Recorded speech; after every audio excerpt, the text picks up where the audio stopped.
Thank you, Scouts. God bless the United States of America. Thank you, everybody. Thank you very much. I am thrilled to be here. Thrilled. And if you think that was an easy trip, you're wrong, but I am thrilled. 19th Boy Scout Jamboree, wow. And to address such a tremendous group, boy, you have a lot of people here. The press will say it's about 200 people. It looks like about 45,000 people. You set a record today. You set a record. That's a great honor, believe me. Tonight, we put aside all of the policy fights in Washington, D.C. you've been hearing about with the fake news and all of that. We're going to put that aside. And instead, we're going to talk about success, about how all of you amazing young scouts can achieve your dreams, what to think of, what I've been thinking about. You want to achieve your dreams? I said, who the hell wants to speak about politics when I'm in front of the Boy Scouts, right?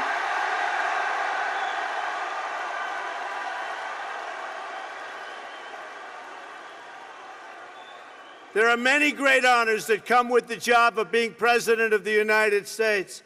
But looking out at this incredible gathering of mostly young patriots, mostly young, I'm especially proud to speak to you as the honorary president of the Boy Scouts of America.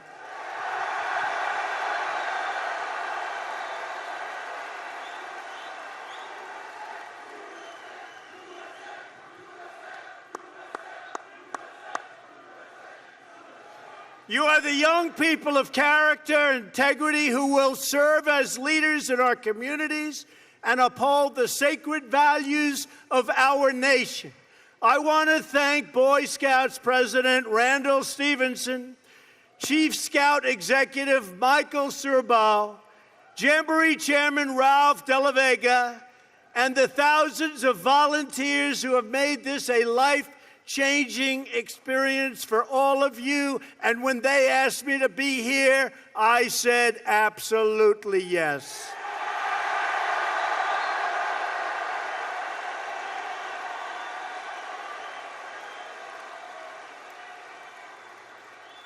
Finally, and we can't forget these people, I especially want to salute the moms and the dads and troop leaders who are here tonight. Thank you for making scouting possible. Thank you, Mom and Dad. Troop leaders, when you volunteer for the Boy Scouts, you are not only shaping young lives, you are shaping the future of America. The United States has no better citizens than its Boy Scouts. No better. The values, traditions, and skills you learn here will serve you throughout your lives. And just as importantly, they will serve your families, your cities, and in the future and in the present will serve your country.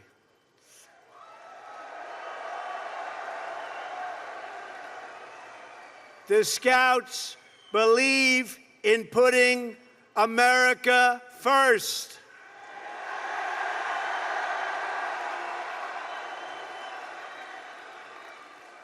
You know, I go to Washington and I see all these politicians and I see the swamp, and it's not a good place. In fact, today I said we ought to change it from the word swamp to the word cesspool, or perhaps to the word sewer. But it's not good. Not good. And I see what's going on, and believe me, I'd much rather be with you. That I can tell you.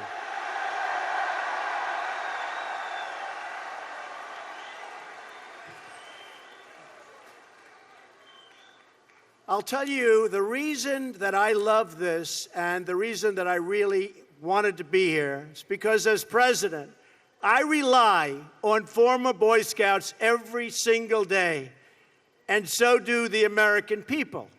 It's amazing how many Boy Scouts we have at the highest level of our great government. Many of my top advisors in the White House were Scouts. 10 members of my cabinet were Scouts. Can you believe that? 10.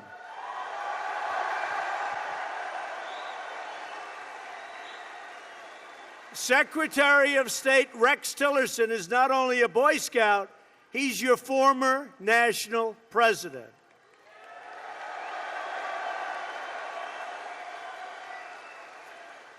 The Vice President of the United States, Mike Pence, good guy, was a Scout, and it meant so much to him.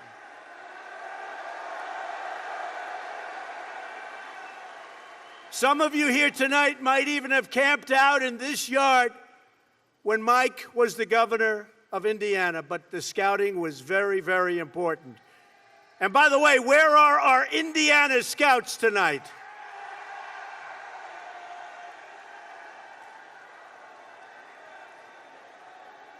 I wonder if the television cameras will follow you. They don't like doing that when they see these massive crowds. They don't like doing that. Hi, folks.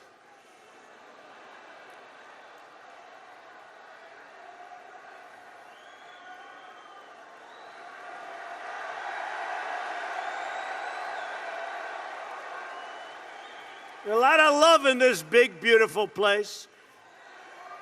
A lot of love, and a lot of love for our country. There's a lot of love for our country.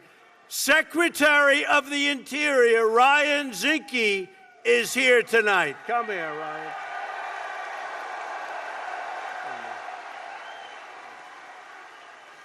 Ryan is an Eagle Scout from Big Sky Country in Montana. Pretty good. And by the way, he is doing a fantastic job. He makes sure that we leave our national parks and federal lands better than we found them, in the best scouting tradition. So thank you very much, Ryan.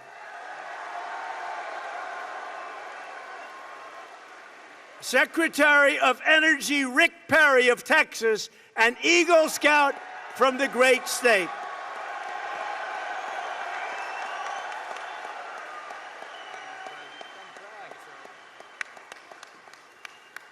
The first time he came to the National Jamboree was in 1964. He was very young then.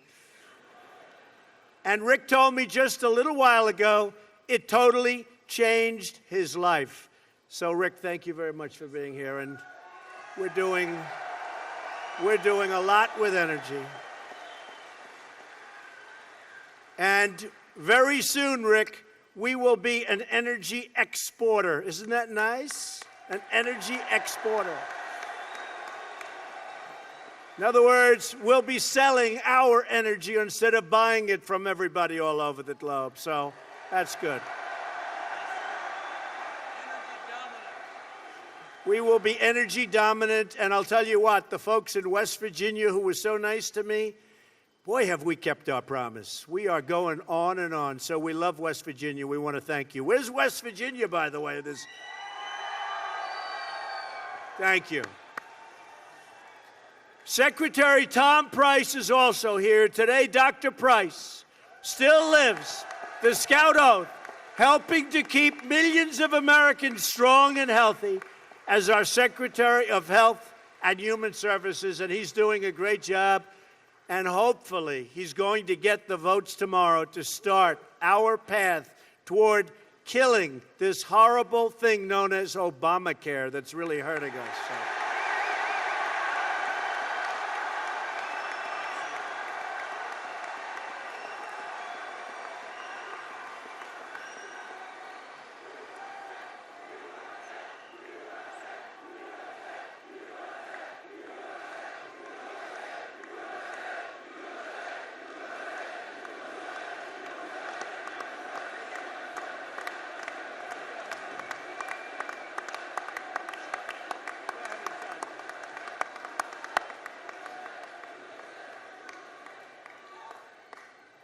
By the way, you going to get the votes?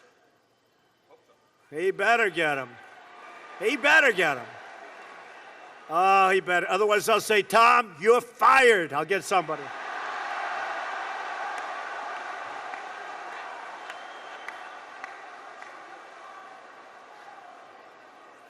You better get Senator Capito to vote for it.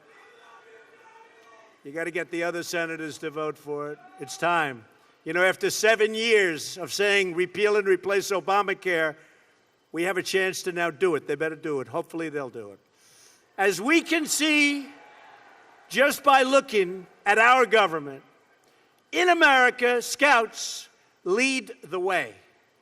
And another thing I've noticed, and I've noticed it all my life, there is a tremendous spirit with being a Scout, more so than almost anything I can think of. So whatever's going on, keep doing it. It's incredible to watch, believe me.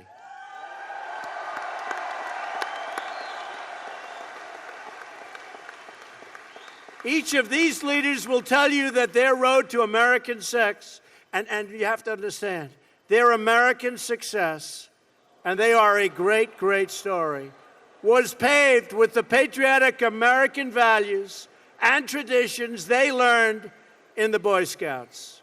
And someday, many years from now, when you look back on all of the adventures in your lives, you will be able to say the same. I got my start as a Scout, just like these incredibly great people that are doing such a good job for our country. So that's going to happen.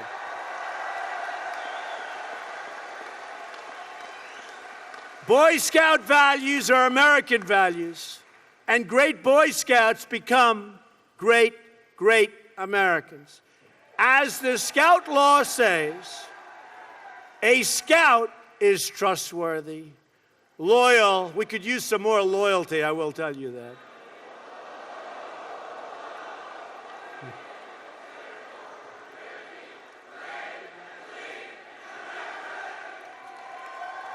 Very good.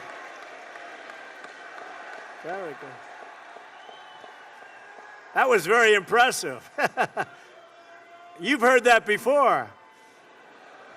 But here you learn the rewards of hard work and perseverance. Never, ever give up. Never quit. Persevere. Never, ever quit. You learn the satisfaction of building a roaring campfire, reaching a mountain summit. All right, folks, so we got footage from inside the press briefing room, so we're going to go there live. Please share the stream. It should be starting soon, so don't go anywhere. Like I said, we just got footage from inside the press room, and we're going to be putting it on your screen right now. So, like I said, share the stream. Don't forget to smack the like button, and she'll be starting soon. Thank you.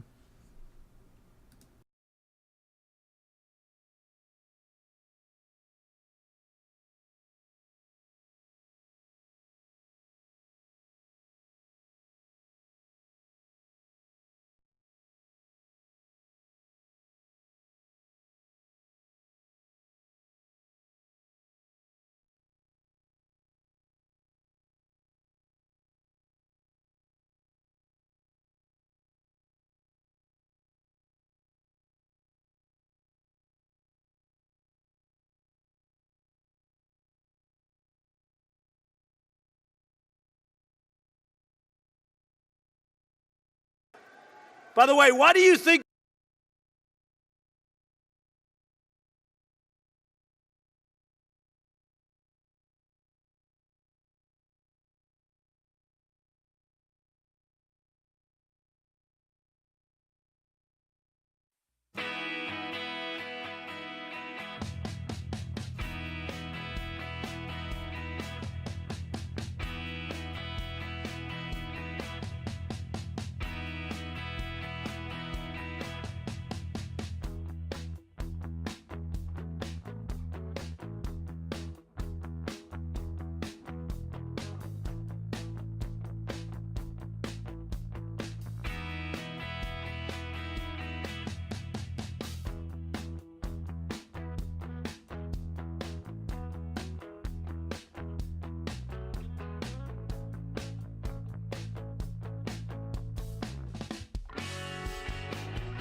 we go.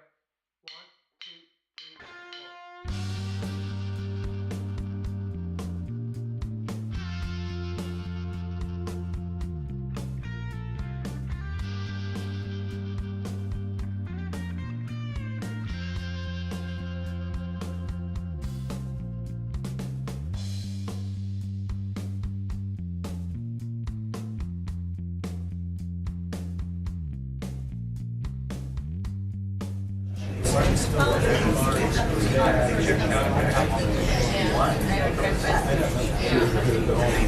Yeah, just watching that.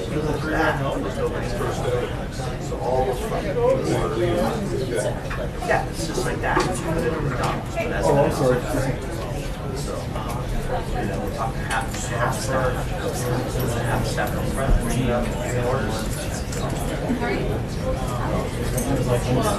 And that's all like that's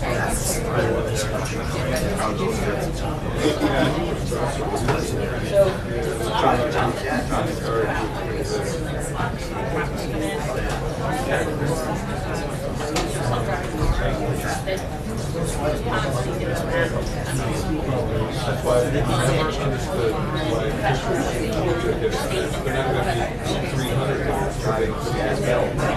But you should be able to say,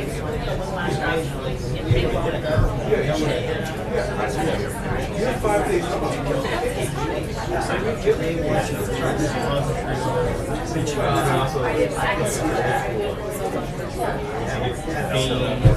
he tries to break a finger or face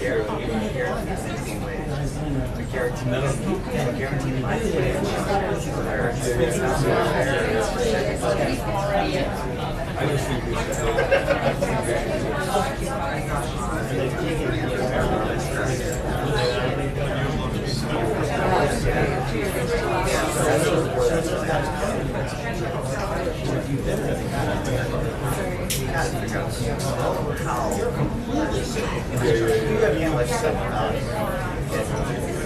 Unless you pitch like a finger and actually apart, I mean, some of those are make it twice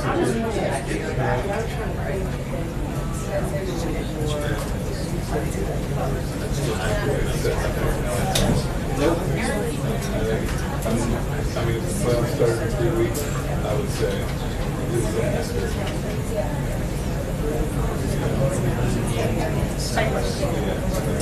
July 13th, Sorry, the pitching. government unveiled the plan for Walmart in Cyprus, and it would create a guarantee.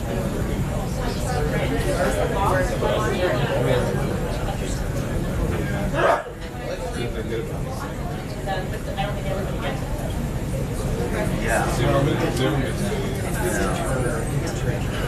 yeah. Yeah, you gotta watch out. I guess he's still training.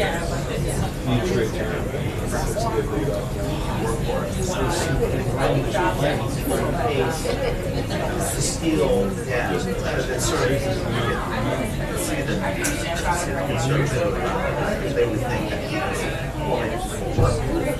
He was just running all over the series. why would you work with a guarantee?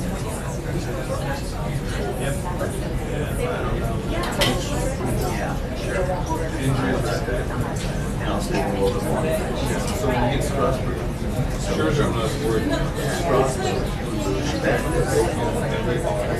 That's a tricky part.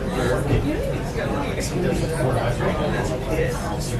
He worked in Child care. So it's sort of beautiful.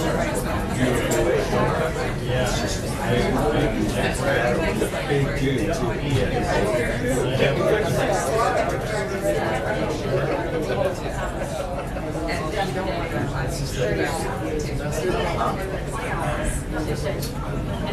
And he just It's got the same Every other year. I mean, his little less programs about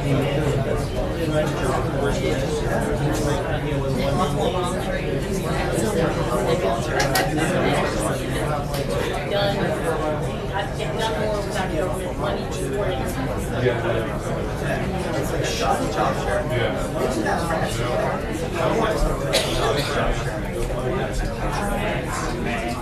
crazy. People work 30 hours and 20 hours.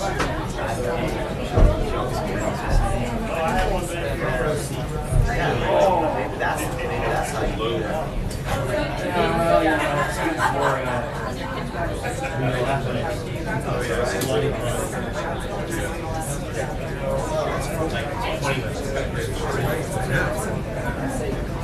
Yeah, they just are talking to each other all the time. Yeah, that would be cool. Unless you have I guess at one time.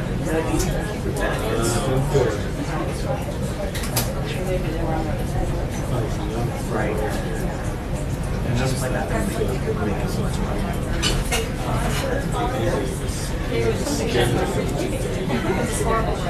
Running down this grade just struck me so much. I was being sorry. And they talked about how people get in trouble.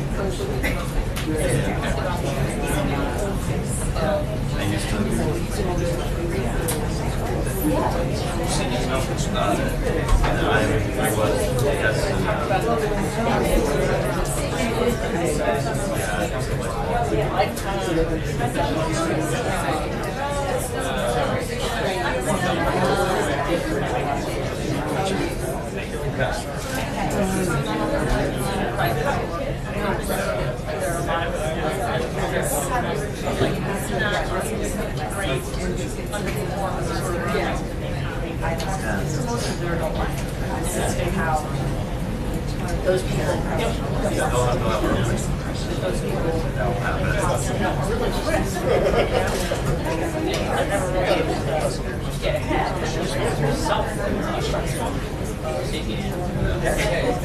Alright, just you guys some luck.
Some stat about startup companies.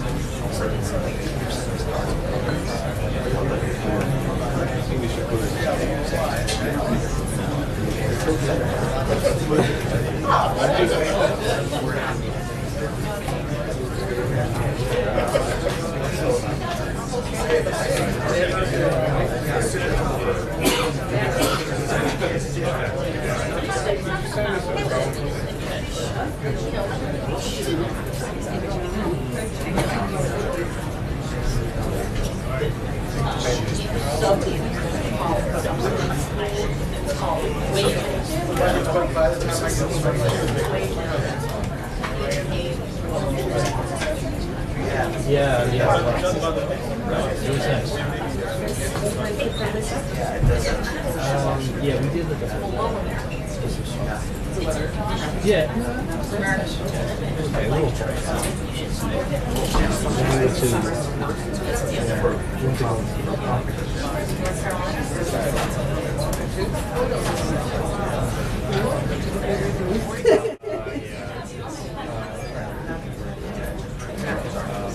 We just kind of.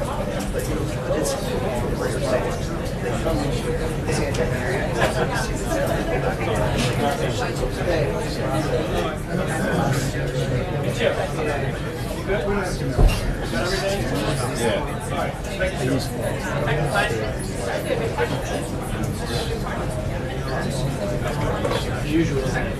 You did that lucky. Yeah. Hey, Eric. This one's You know what? it's the first of the week. I think I have minded.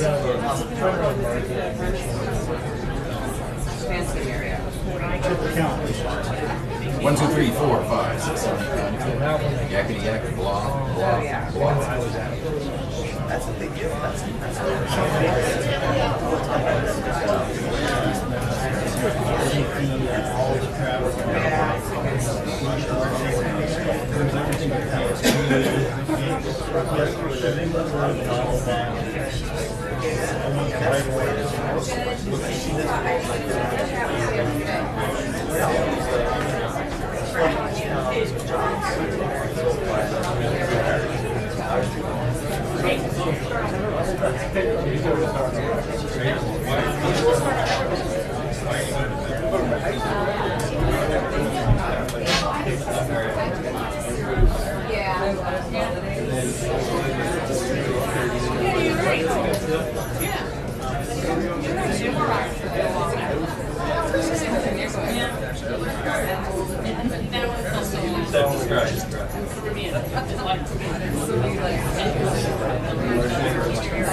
Maybe I could have done that. I do. Can't wear it every day.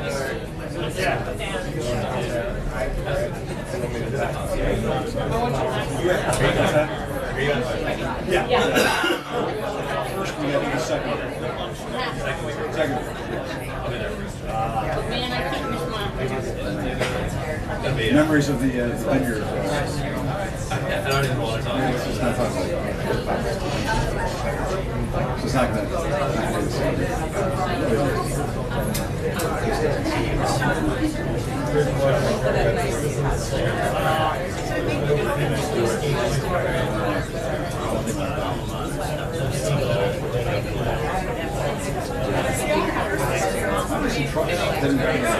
Next we're going to have that war kind of all to the sea. I feel like the Asian crisis and the race of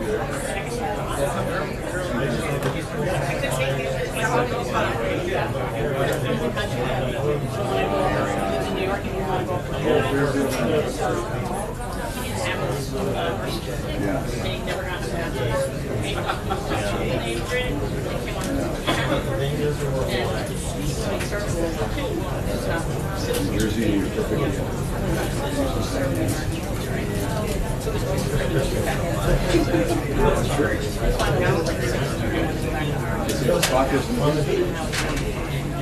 They'll bring the nachos.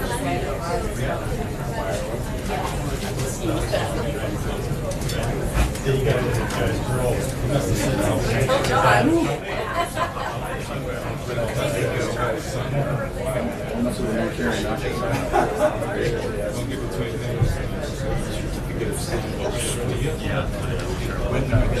Yeah, my daughter.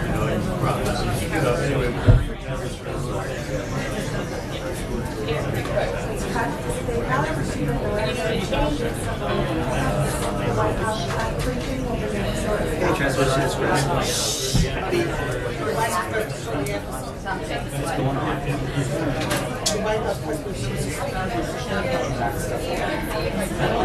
All right.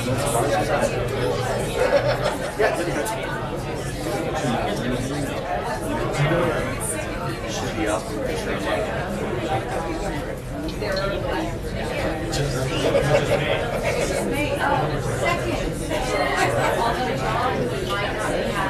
Just doing a reset.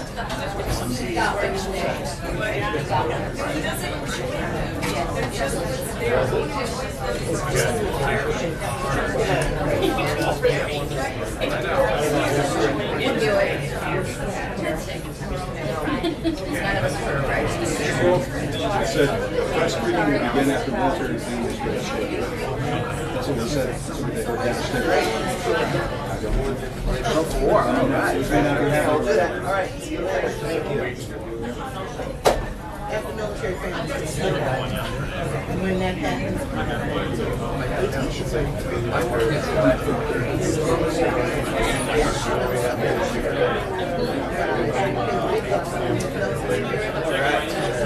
Hello, anybody out there?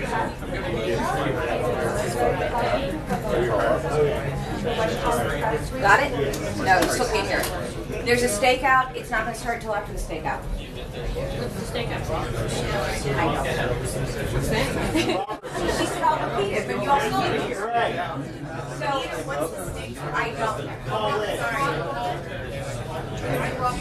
we don't.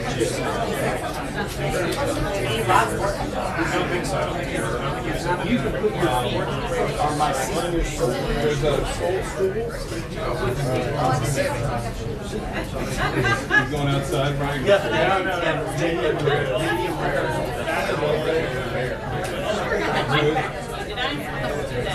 Mike is on the, I was like, money. Oh, sorry. Stakeout, military spouse. It's on the desk. Yeah, no problem. She just repeated it a third time. I'm like, get out of here.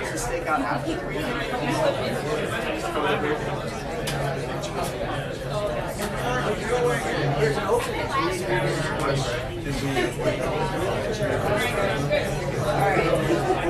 So that would actually be a while. Tickets to military spouse listening session. We're trying to. It's out there.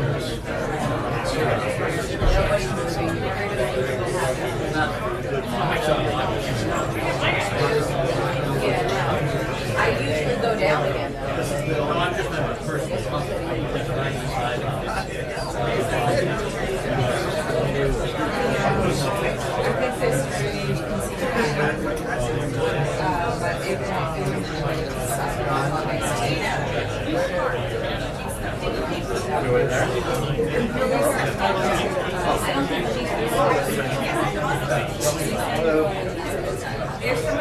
Stressful.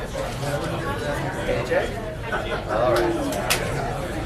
I guess that will do. I mean, I read those.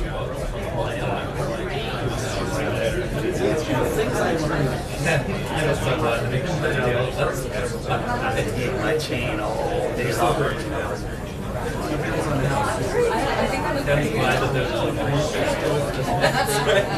Smudging this wrong lens. See that? That was kind of smudgy gold.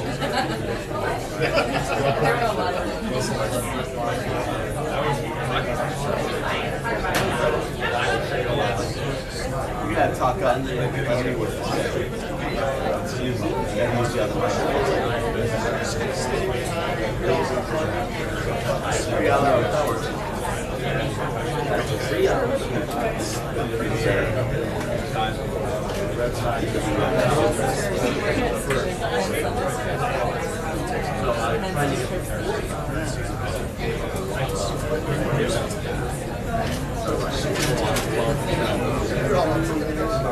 But It does seem like he's been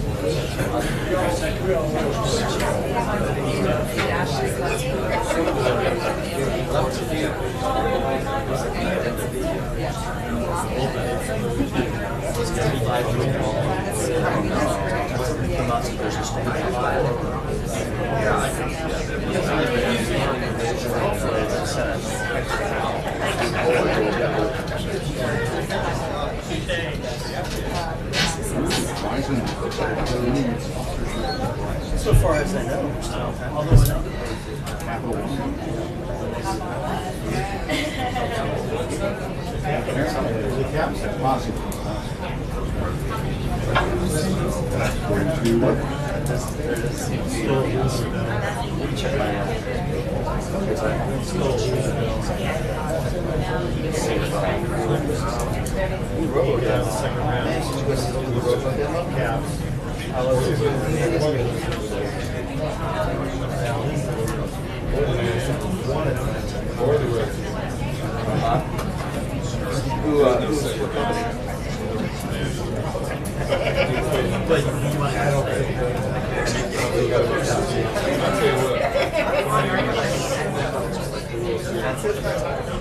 Expensive, yeah. Some systems would cost a lot. Yeah, there's a lot of good jobs out there. They have pitching and, you know. Mass pitching. That's insane. That's like a big band. It costs us more than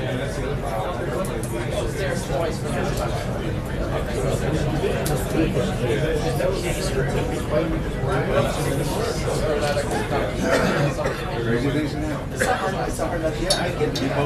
Replace those Yeah. More people here. Really? Yeah, that might be why they're rusty.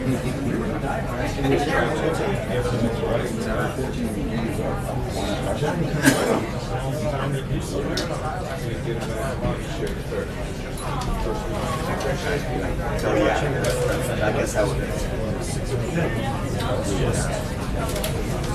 You should lock that down.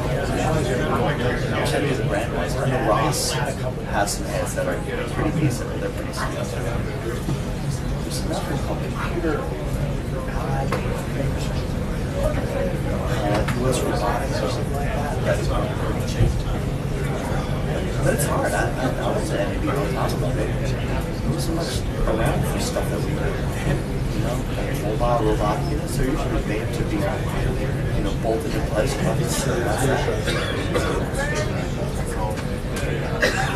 Right, exactly. Yeah. Were you around when we had the Radamax?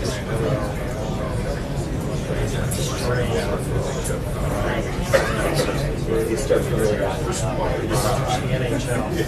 Guy loses 5 teeth. You know, he's got a gash in his face. And he's got this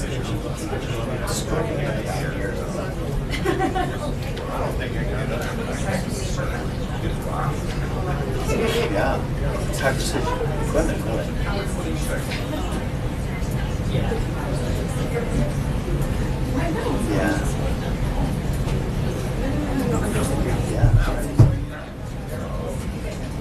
We just need to build our own. You know, just keep fixing the jobs. They've been how long we've had those things? Yeah, that's right. Exactly. When I was there, I was talking to the guy from Fujian. We have one warehouse. They're saving parts and fixtures.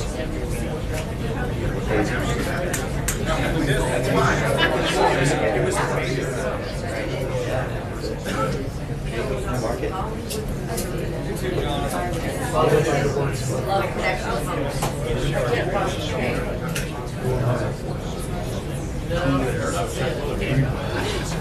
He's reading about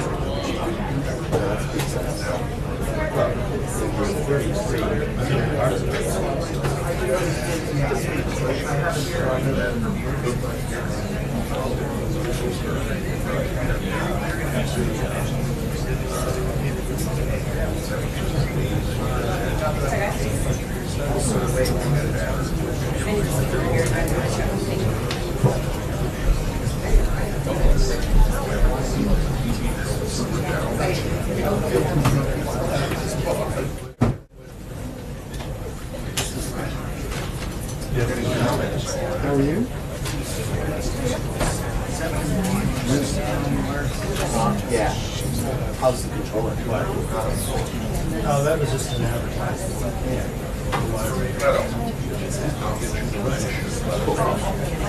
Well, shoot, how long is it going to be? I love that. It's an advertisement to get that out.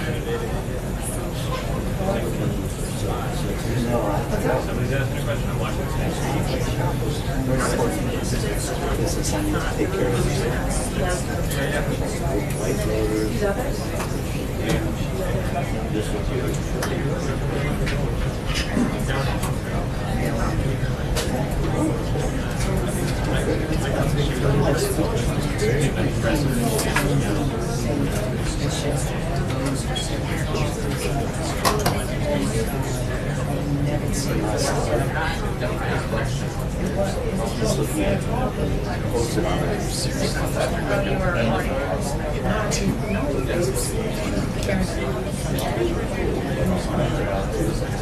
What's going on? Why are you standing this? It's not.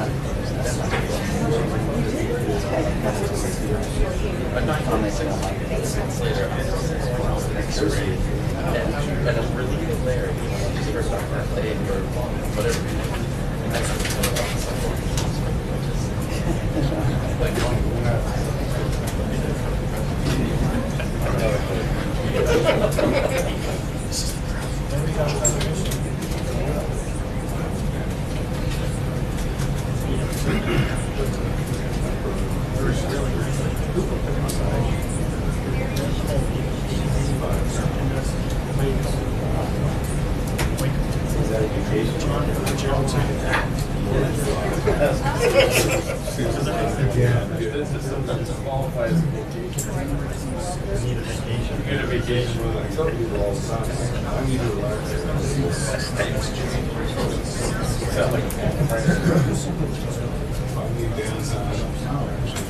I request the one.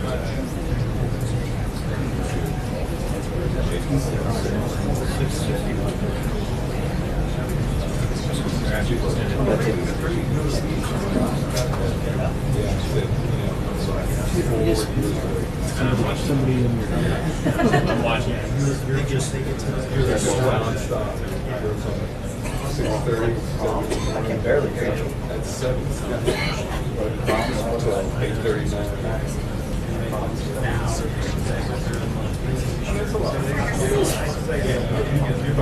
You're busy. Yeah.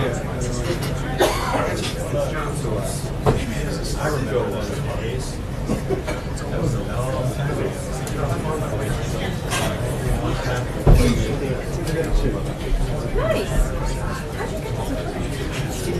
We had this open street. Yeah, all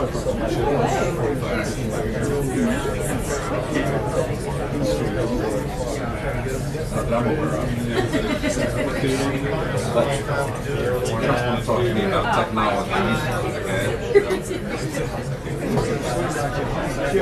yes, sir.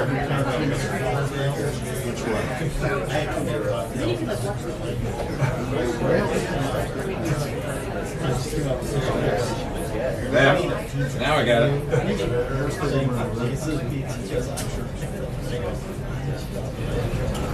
It's just an television.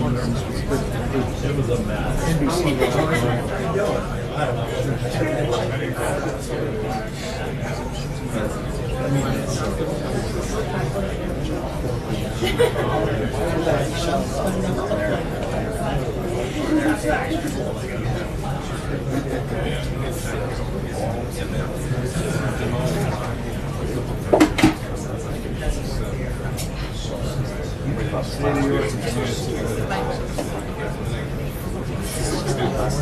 Email,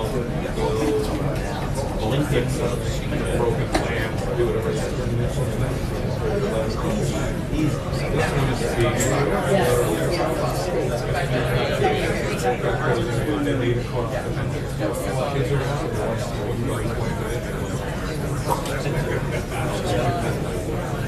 So that's part of that.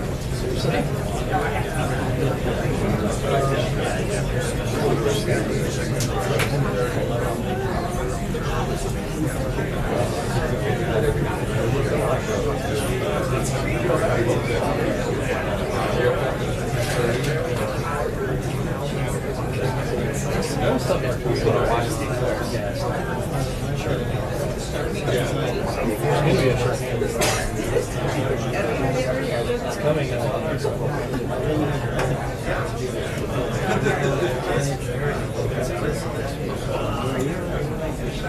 Not really,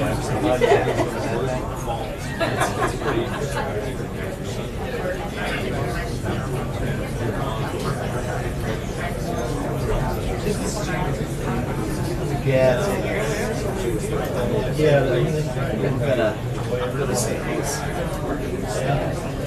But drive this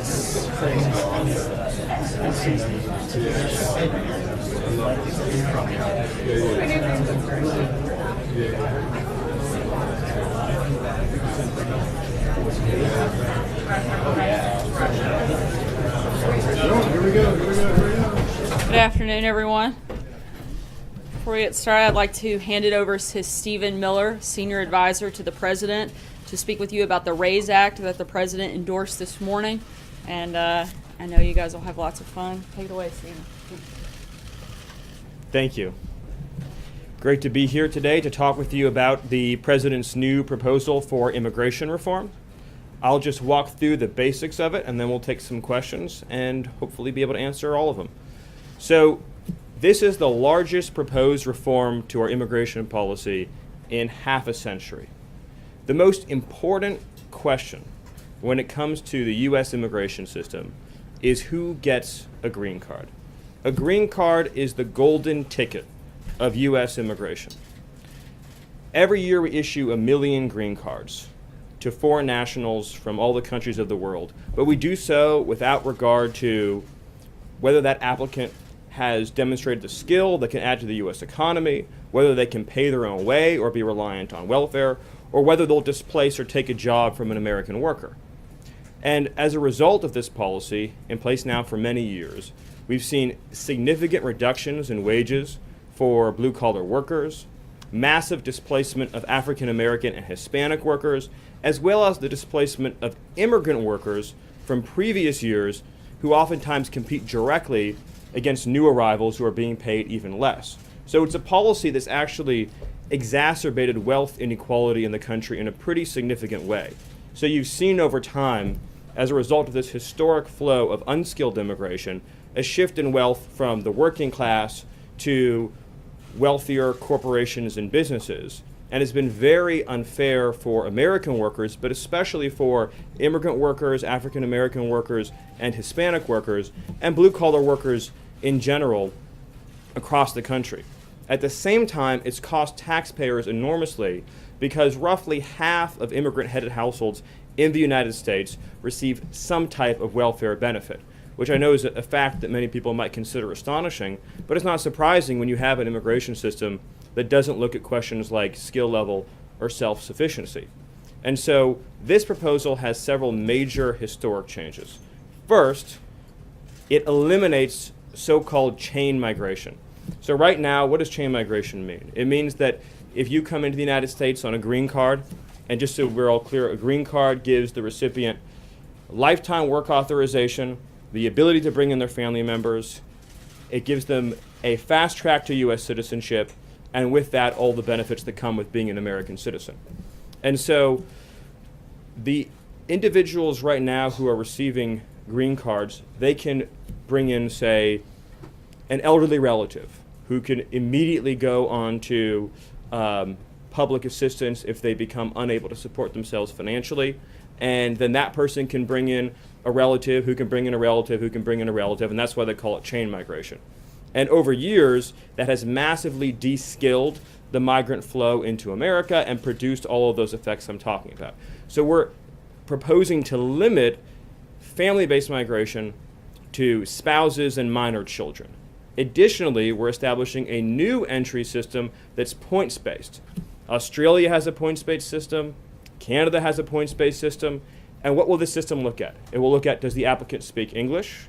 Can they support themselves and their families financially? Do they have a skill that will add to the U.S. economy?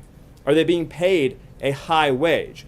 The last part's very important because it will help prevent displacement of U.S. workers. So if a company, let's say, they're offering 3 times the median wage, that person will get more points on their application than if they're being offered 2 times the median wage or 1 times the median wage. So all of a sudden, you're putting upward pressure on wages instead of downward pressure, and you're making it very hard to use immigrant labor to substitute for American workers, because by prioritizing higher paid workers, you basically end the practice, more or less, of being able to seek out permanent residents to come in at lower pay.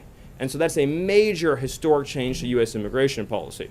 The effect of this, switching to a skills-based system and ending unfettered chain migration, would be over time, you would cut net migration in half, which polling shows supported overwhelmingly by the American people in very large numbers. And I'll just conclude by saying that this is what President Trump campaigned on.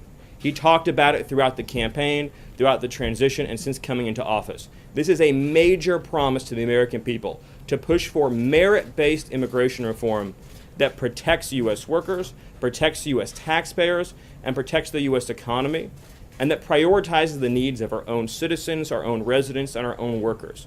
It's pro-American immigration reform that the American people want, that the American people deserve, and that puts the needs of the working class ahead of the investor class. So with that, I would gladly take a few questions.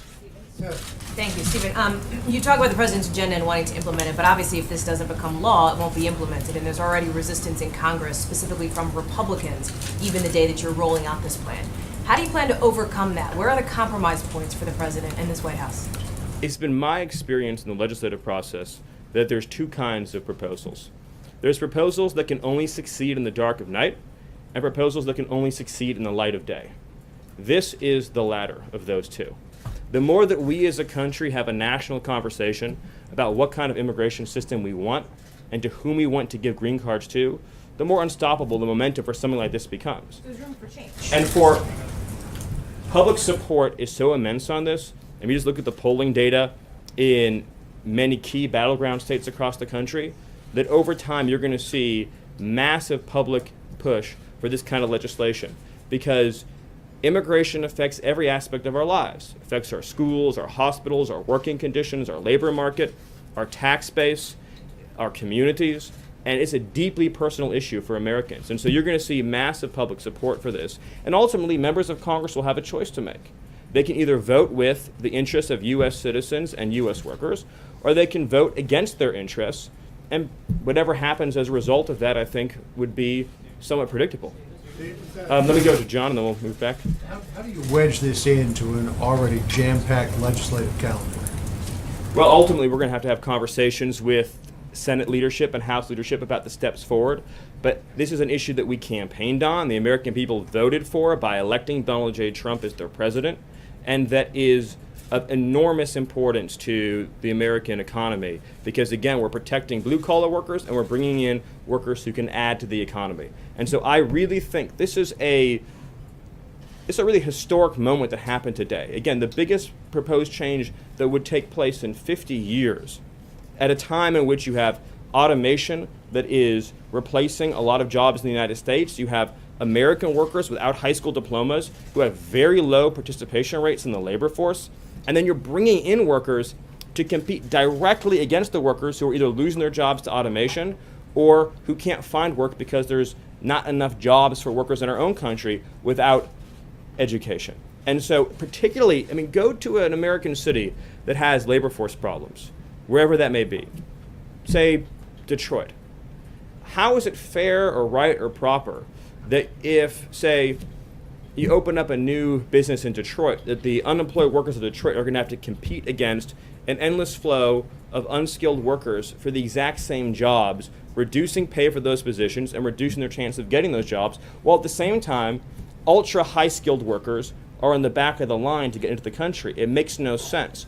The numbers are too large, and the numbers of low skilled workers in particular is a major detriment to U.S. workers. So I think the more we have this conversation publicly and ask America who ought to get a green card in this country, the more momentum there's going to be, the more support there's going to be. And our message to folks in Congress is, if you are serious about immigration reform, then ask yourselves, what's in the best interest of Americans and American workers, and ultimately, this has to be a part of that. Let's go to Glenn. Two quick questions.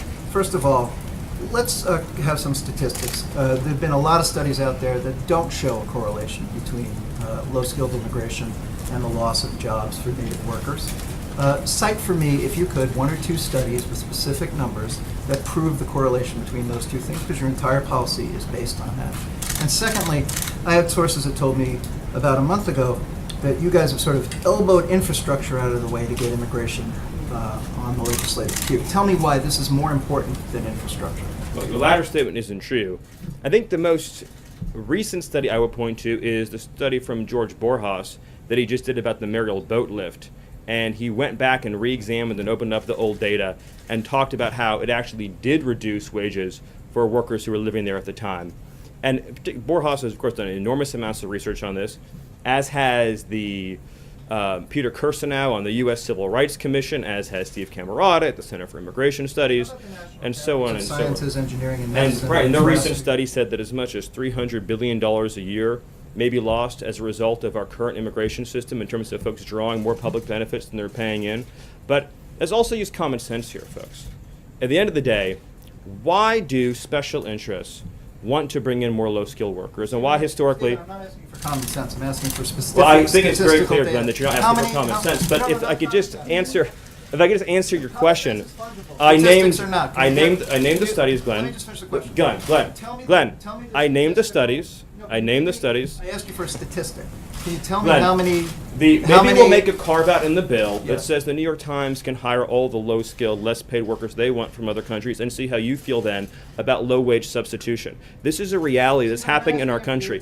Maybe it's time we had compassion, Glenn, for American workers. President Trump has met with American workers who've been replaced by foreign workers, and ask them how this has affected their lives. Look at I just told you. Low-skilled jobs that Americans might otherwise have. Why? If you look first of all, if you look at the premise, Glenn, of bringing in low-skilled labor, it's based on the idea that there's a labor shortage for lower-skilled jobs. There isn't. The number of people living in the United States in the working ages who aren't working today is at a record high. 1 in 4 Americans, or almost 1 in 4 Americans between the ages of 25 and 54, aren't even employed. For African American workers, their labor force participation rate, who don't have a high school diploma, I guess African American males without a high school diploma, has plummeted some 40 percentage points since the mass wave of unskilled migration began. The reality is that if you just use common sense, and yes, I will use common sense, the reason why some companies want to bring in more unskilled labor is because they know that it drives down wages and reduces labor costs. Our question as a government is, to whom is our duty? Our duty is to U.S. citizens and U.S. workers to promote rising wages for them. If low-skilled immigration was an unalloyed good for the economy, then why have we been growing at 1.5% for the last 17 years at a time of unprecedented new low-wage arrivals? It's just the facts speak for themselves. At some point, we're accountable to reality. And on the other hand, like I said, you have ultra-high-skilled workers who are at the back of the line, which makes no sense in the year 2017. Neil, let me go to you. Now targeting African American males. Here's You a just fairly- brought up the African American Here's a male fairly simple stats. Are you question. now targeting the black unemployment rate that is traditionally and historically higher than the average American? Is that what you're looking at? There's with no this? doubt, and I'll go to Neil, but there's no doubt, and it's very, very sad and very unfair, that immigration policy, both legal and illegal, over the last several decades, has a deleterious impact on African American employment in general, and certainly African American males, and it's been quite tragic. And we as a country have to have a conversation about that. Neil? Okay, so thanks very much. So one of the arguments made against this bill is that large-scale immigration will increase the total number of jobs. Senator Graham, for example, said he wants more immigration to bring in more restaurant jobs, more resort jobs, bed cleaning jobs, and such like. Is it better for this country to have more jobs or higher wages and higher productivity for Americans? Well, I think at the end of the day, President Trump's been clear that he's a pro-high wage president. He ran as a pro-high wage candidate, and that's what this policy will accomplish. At the same time, to the point about economic growth, we're constantly told that unskilled immigration boosts the economy. But again, if you look at the last 17 years, we just know from reality that's not true. And you look at wages, you can see the effects there. If you look at the labor force, you can see the effects there. And so again, we're ending unskilled chain migration, but we're also making sure that the great inventors of the world, the great scientists of the world, the people who have the next great piece of technology can come into the United States and compete in a competitive application process, a points-based system that makes sense in the year 2017. All right, let me go to you. 2 questions. One, you did personalize it with the New York Times, so normally this wouldn't be a question, but will the Trump organization stop bringing in foreign workers on visa programs to set an example for other businesses in the interim before this bill becomes law? Well, as you know, the only way to have immigration policy work is it has to be national, it has to be uniform. You can't have different rules and different procedures for different companies. This bill, of course, doesn't deal with guest workers and temporary non-immigrant visas, which is, I think, what you're asking about, and that's a separate thing.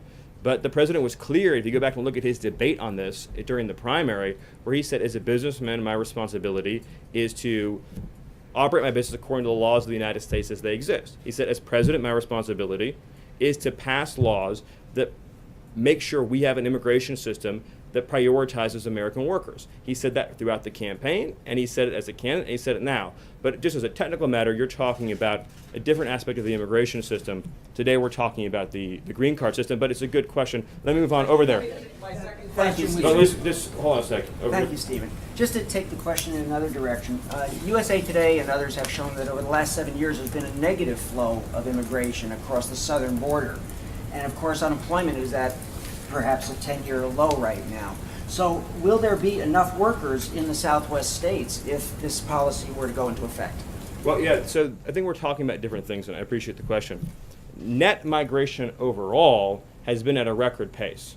You're talking, I think, just about some questions about net migration illegally across the southern border. We're talking today about green card policy. Every year we issue 1 million more green cards. And it just keeps adding on every year after year after year. And so the supply of foreign labor is at a record high. I think the foreign-born population right now is 45 million. I think there's 25 million foreign workers in the United States. All right, right there. Yep. Thank you, Stephen. 2 questions for you. First, does the Trump administration plan to defend the DACA program if Texas and 8 other states bring a lawsuit challenging it in court? Well, we are not going to make an announcement on that today, because there is ongoing litigation, and DOJ and DHS are reviewing that. But I will say that whatever we do is going to prioritize the interests of American citizens and workers.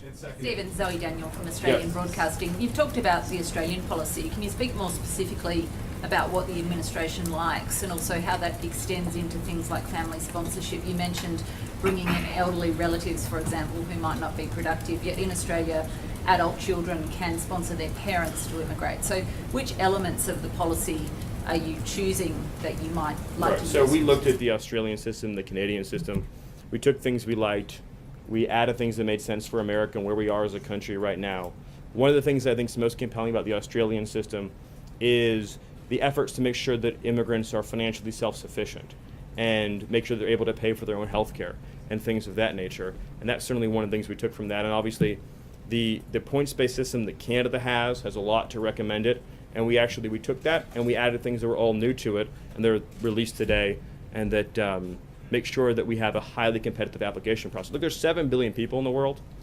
And so the question of who gets that golden ticket needs to be a discerning process that makes sense. Again, in an environment in which you have this huge pool of unemployed labor in the United States, and you're spending massive amounts of money putting our own workers on welfare, doesn't it make sense economically to say, let's get our own workers, immigrant and U.S. born, off of welfare, into the labor market, earning a living wage, able to pay into taxes, instead of bringing in lower wage substitutes, while at the same time ensuring that the inventors, the innovators, and the scientists are able to come into our country and add to our economy and our GDP, but not as substitutes for Americans.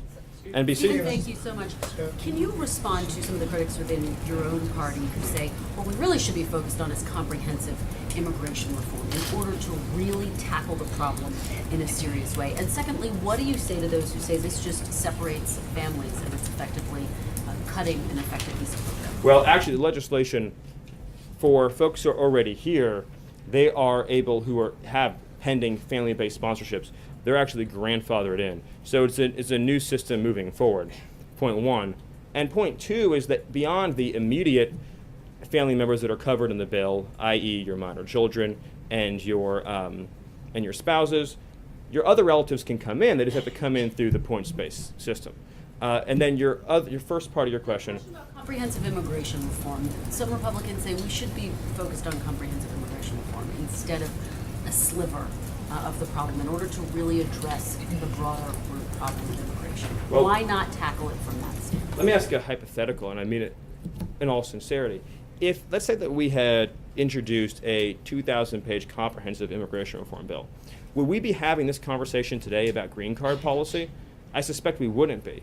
I think it's time that we forced the conversation onto this core issue. I know the president feels that it's enormously advantageous to have a conversation about this core aspect of immigration reform because it does receive so little discussion, and yet it's so enormously important. Steve. Hey, hold on, let's go to you. Thank you, Steve. Thanks. You mentioned lawmakers have a choice to make. Is President Trump going to make this a campaign issue next year? Well, I mean, we're making it an issue, period, he started the campaign when he was running, but as far as a real push for change, that begins in earnest, aggressively starting today. And I do think, I just work on the policy side, but I do think that voters across the country are going to demand these kinds of changes because, again, of the effects it has on their lives and their communities. And this is overwhelmingly popular. And I challenge any news organization here, do a poll, ask these questions. Do you think we should favor applicants to our country who speaks English? Yes or no? Do you think that we should make sure that workers who come into our country don't displace existing American workers? Do you think people who come into our country should receive welfare or be financially self-sufficient? Do you think we should prioritize people based on skill? Do you think that we should reduce overall net migration? Do you think we should have unlimited family chain migration? You ask any of these questions, look at the polls, look at the results you'll get in your own news organizations, and they'll be very clear. Two for you. First, following up with Noah's question regarding the president's talked a lot about immigration reform. This has been held up in the past. He has the power today to take personal action on this by changing the way his Trump properties, Mar-a-Lago and others, bring in unskilled foreign workers, displacing, as you talked about, the large numbers of Americans who are looking for work in these states. So is the president planning on taking that action? And secondly, does this signal that the White House does not believe that any sort of comprehensive action on immigration is possible with this Congress, that immigration needs to be tackled in a piecemeal fashion going forward? Well, again, just as a technical matter, you're talking about non-immigrant guest worker visas, and this legislation deals with green cards, i.e. permanent immigration. So they're two totally separate categories. But I'll just refer everyone here today back to the president's comments during the primary when this was raised in a debate, and he said, my job as a businessman is to follow the laws of the United States. And my job as president is to create an immigration system that works for American workers. And that's one of the reasons why I think Americans so deeply admire President Trump, is because they see every day he's not working for himself. He said over and over again, I've been very successful. I've had a great life. Now I'm here to work for the American people. But for any immigration system to be functional and to work, it has to be uniform across the board. One standard for everyone. Say how close the president is to getting a nominee for DHS, and can you add, if this legislation is not moving by the end of the year, how much is it possible for you to do through executive action, if any? Well, I certainly think that on the administrative action front, you can tighten up and continue to tighten up enforcement on visa rules and standards, and I think that's certainly something that we'd be looking at doing. But we'd like to create a permanent change to our immigration system that will endure through time, that will still be in place many decades from now. And that's what this legislation would accomplish. And I would just, again, encourage everyone to understand the depth of this change. What President Trump has done today is one of the most important legislative moves that we've seen on this issue in many, many years. The President of the United States said, I am taking a stand today for American workers and the American economy, and we're putting American families first on immigration. We're saying our compassion, first and foremost, is for struggling American families, and our focus is on the national interest. That is a major event. And all of your news organizations should take a hard look at the polls on these questions and see where folks are. And you'll see that this is an issue that's supported by Democrats, independents, and Republicans across the board. One last question, and then I'll hand it back to Sarah.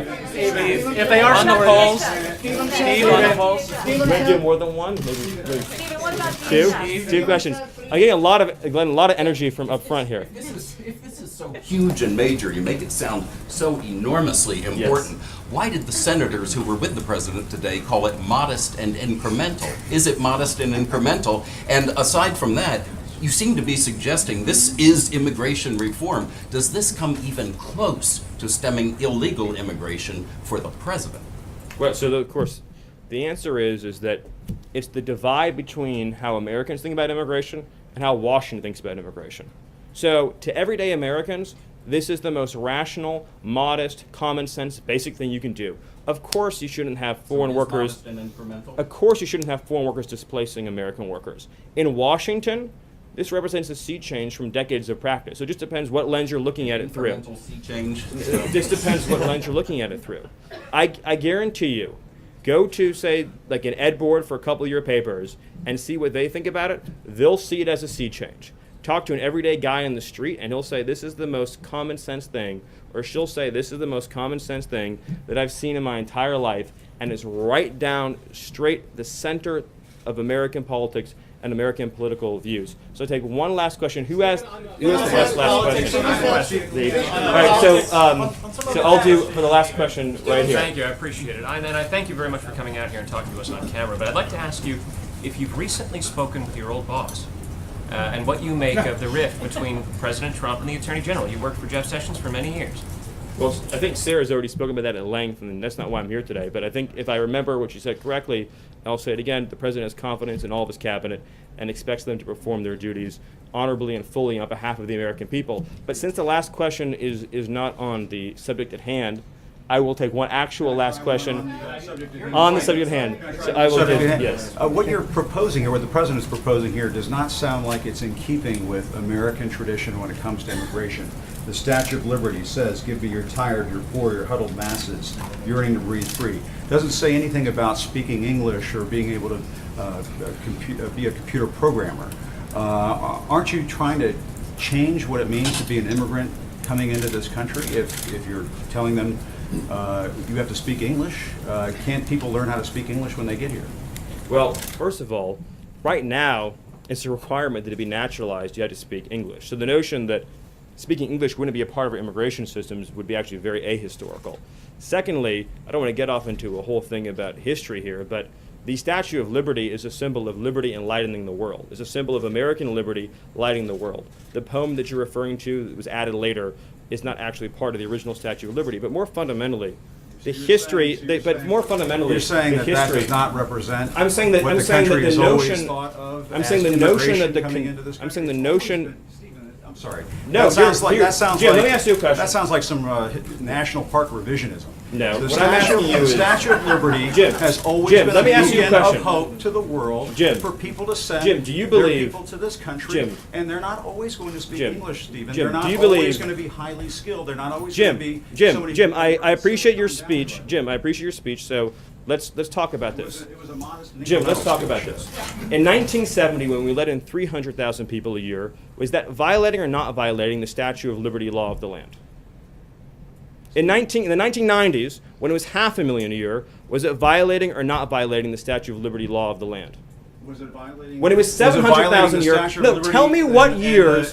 Tell me what years. Tell me what years meet. Tell me what years meet Jim Acosta's definition of the Statue of Liberty poem law of the land. So you're saying 1 million a year is the Statue of Liberty number. 900,000 violates it. 800,000 violates it. You're sort of bringing a Jim. press one for English philosophy here to Jim. immigration, and that's never For been Jim. what the United States has been about, Stephen. That I mean, you're- that's but just you're the also basic- your statement's also shockingly ahistorical in another respect too, which is if you look at the history of immigration, it's actually ebbed and flowed. We've had periods of very large waves, followed by periods of less immigration and more immigration, and during the we've had a period of immigration right now. The Yeah, president it's- wants to build a it's wall, actually- and you want it's to actually- bring about a sweeping change to the Surely, immigration Jim, system. you don't actually think that a wall affects green card policy.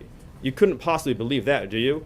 actually, the notion that you actually think immigration is a historic law, the foreign-born population in the United States today, Jim, talking about how border crossings. Do you really? I want to be serious, Jim. Do you really at CNN not know the difference between green card policy and illegal immigration? Sir, Are you really don't know that? Cuban immigrant. He came to this country in 1962, right before the Cuban Missile Crisis, and obtained a green card. Yes, people who immigrate to this country can eventually. People who immigrate to this country not through Ellis Island, as a factual question, in other ways, do obtain a green card at some point. They do it through a lot of hard work, and yes, they may learn English as a second language later on in life. But this whole notion of, well, they could learn, they have to learn English before they get to the United States. Are we just going to bring in people from Great Britain and Australia? Jim, I have to honestly say, I am shocked at your statement that you think that only people from Great Britain and Australia would know English. It reveals your cosmopolitan bias to a shocking degree that in your mind, this is an amazing moment. This is an amazing moment that you think only people from Great Britain or Australia would speak English is so insulting to millions of hardworking immigrants who do speak English from all over the world. Jim, have you honestly never met an immigrant from another country who speaks English outside of Great Britain and Australia? Is that your personal experience? Of course, there are people who come. But that's not what you said, and it shows your cosmopolitan bias. And I just want to say, sounds like you're trying to engineer the racial and ethnic flow of people into this country. Jim, that is one of the most outrageous, insulting, ignorant, and foolish things you've ever said. And for you, that's still a really the notion that you think that this is a racist bill is so wrong and so insulting. Jim, the reality is that the foreign-born population into our country has quadrupled since 1970. That's a fact. It's been mostly driven by green card policy. Now, this bill allows for immediate nuclear family members to come into the country, much as they would today, and then it adds an additional points-based system. The people who've been hurt the most, the people who've been hurt the most by the policy you're advocating are what policy am I advocating? Apparently just unfettered, uncontrolled migration. The people who've been hurt the most by the policy. The people who've been hurt the most by the policy that you're. The people who've been hurt the most by the policy you're advocating are immigrant workers and minority workers and African American workers and Hispanic workers. And it has African American community. Now you brought it up again. You said you wanted to have a conversation and not target. Is it going to be a target? This is what we want to do. Using the African American community, are you going to target? I'm not trying to be funny. But right, I know what you're saying. What you're saying is 100% correct. We want to help unemployed African Americans in this country and unemployed workers of all backgrounds get jobs. And insinuations like Jim made, trying to ascribe nefarious motives to a compassionate immigration measure designed to help newcomers and current arrivals alike, is wrong. And this is a positive, optimistic proposal that says 10 years, 20 years, 30 years from now, 10 years, 20 years, 30 years from now, we want to have an immigration system that takes care of the people who are coming here and the people who are already living here by having standards, by having a real clear requirement that you be able to support yourself financially, by making sure that employers can pay a living wage. That's the right policy for our country, and it's the president's commitment to taking care of American workers. I apologize, Jim, if things got heated, but you did make some pretty rough insinuations. So thank you, and I'll hand it over to Sarah. I think that went exactly as planned. I think that was what Sarah was hoping would happen. I think that was exactly what we were hoping to have happen. Thank you. That's the question. Thanks, well, the transition back should be pretty fun. Simple. Thank you. That was exciting. Throughout this week, we've been talking about the American dream and all that it signifies for people of all ages and nationalities. This morning, Counselor to the President Kellyanne Conway and Advisor to the President Ivanka Trump hosted a listening session with military spouses on the unique challenges they face in finding and maintaining employment to support their families. And yesterday, we hosted over 100 small businesses for a discussion on how they help to keep the American dream alive for millions of workers around the country. As I mentioned last week, I want to take time to recognize people from around the country that write in and ask the president questions. And today I wanted to read you a special letter to the president from someone who embodies the enterprising and ambitious spirit of America. Frank from Falls Church, Virginia wrote, "Dear Mr. President, it would be my honor to mow the White House lawn for some weekend for you. Even though I'm only 10, I'd like to show the nation what young people like me are ready for. I admire your business background and have started my own business. I've been mowing my neighbors' lawns for some time. Please see the attached flyer. Here's a list of what I have, and you're free to pick whatever you want: power mower, push mower, and weed whacker. I can bring extra fuel for the power mower and charged batteries for the weed whacker, and he'll do that with no charge. Sincerely, Frank." Frank, I'm happy to report back to you that I just spoke with the president. He wanted me to be sure and tell you that you're doing a great job and keep working hard. He also asked me, we found out when we called to let you know that we would be reading this letter, to wish you a happy birthday. I think Frank went from 10 to 11 in the time that we received and were able to respond to this letter. And he also wanted me to invite you to spend a morning here at the White House with the groundskeeper. The groundskeeper, we've talked to them, and they'd love to show you how the U.S. Park Service maintains the 18 acres of the White House complex, and he'd love to give you the opportunity to cut the grass in the Rose Garden. It's our responsibility to keep the American dream alive for kids like Frank, immigrants who are already here, and those who dream of immigrating here in the future. And with that, I'll take your questions. On Russia, Sarah? Justin? Does the president believe that white applicants to college are the victims of discrimination? I'm sorry? Does the president believe that white applicants to college are the victim of discrimination? I'm not aware of that opinion at all. I certainly haven't had that conversation or have any reason to. Can you explain why the Justice Department's Civil Rights Division is devoting its limited time and resources to... Quite an accusatory question, but I'd be happy to respond. The New York Times article is based entirely on uncorroborated inferences from a leaked internal personnel posting in violation of Department of Justice policy. And while the White House does not confirm or deny the existence of potential investigations, the Department of Justice will always review credible allegation of discrimination on the basis of any race. And I don't have anything further on that. Thank you. Why did the president say that he received a phone call from the leader of the Boy Scouts and the president of Mexico when he did not? Did he lie? No, on Mexico, he was referencing the conversation that they had at the G20 summit, where they specifically talked about the issues that he referenced. In terms of the Boy Scouts, multiple members of the Boy Scout leadership, following his speech there that day, congratulated him, praised him, and offered quite I'm looking for the word, quite powerful compliments following his speech, and those were what those references were about. Specifically said that he received a phone call from the president of Mexico. They were actually direct conversations, not actual phone calls. So he lied. He didn't receive. I wouldn't say it was a lie. It was. That's pretty bold accusation. It's the conversations took place. They just simply didn't take place over a phone call. That he had them in person. John. Sarah, if I could ask a couple of questions about Russia. Dmitry Medvedev, the prime minister, has weighed in on the president's signing of the sanctions, saying that this proves that the Trump administration is, quote, utterly powerless and ends hopes for better ties. What's the White House response? Look, this morning the president signed the Countering America's Adversaries Through Sanctions Act. The president favors tough measures to punish and deter the bad behavior of the rogue regimes in Iran and North Korea. And he also sent a clear signal that we won't tolerate interference in our democratic process by Russia. The bill was improved, but Congress has encroached on the power of the presidency, and he signed it in the interest of national unity. We've been very clear that we support tough sanctions on all three of those countries. We continue to do so, and that has certainly not changed, and I think that was reflected in the statements today.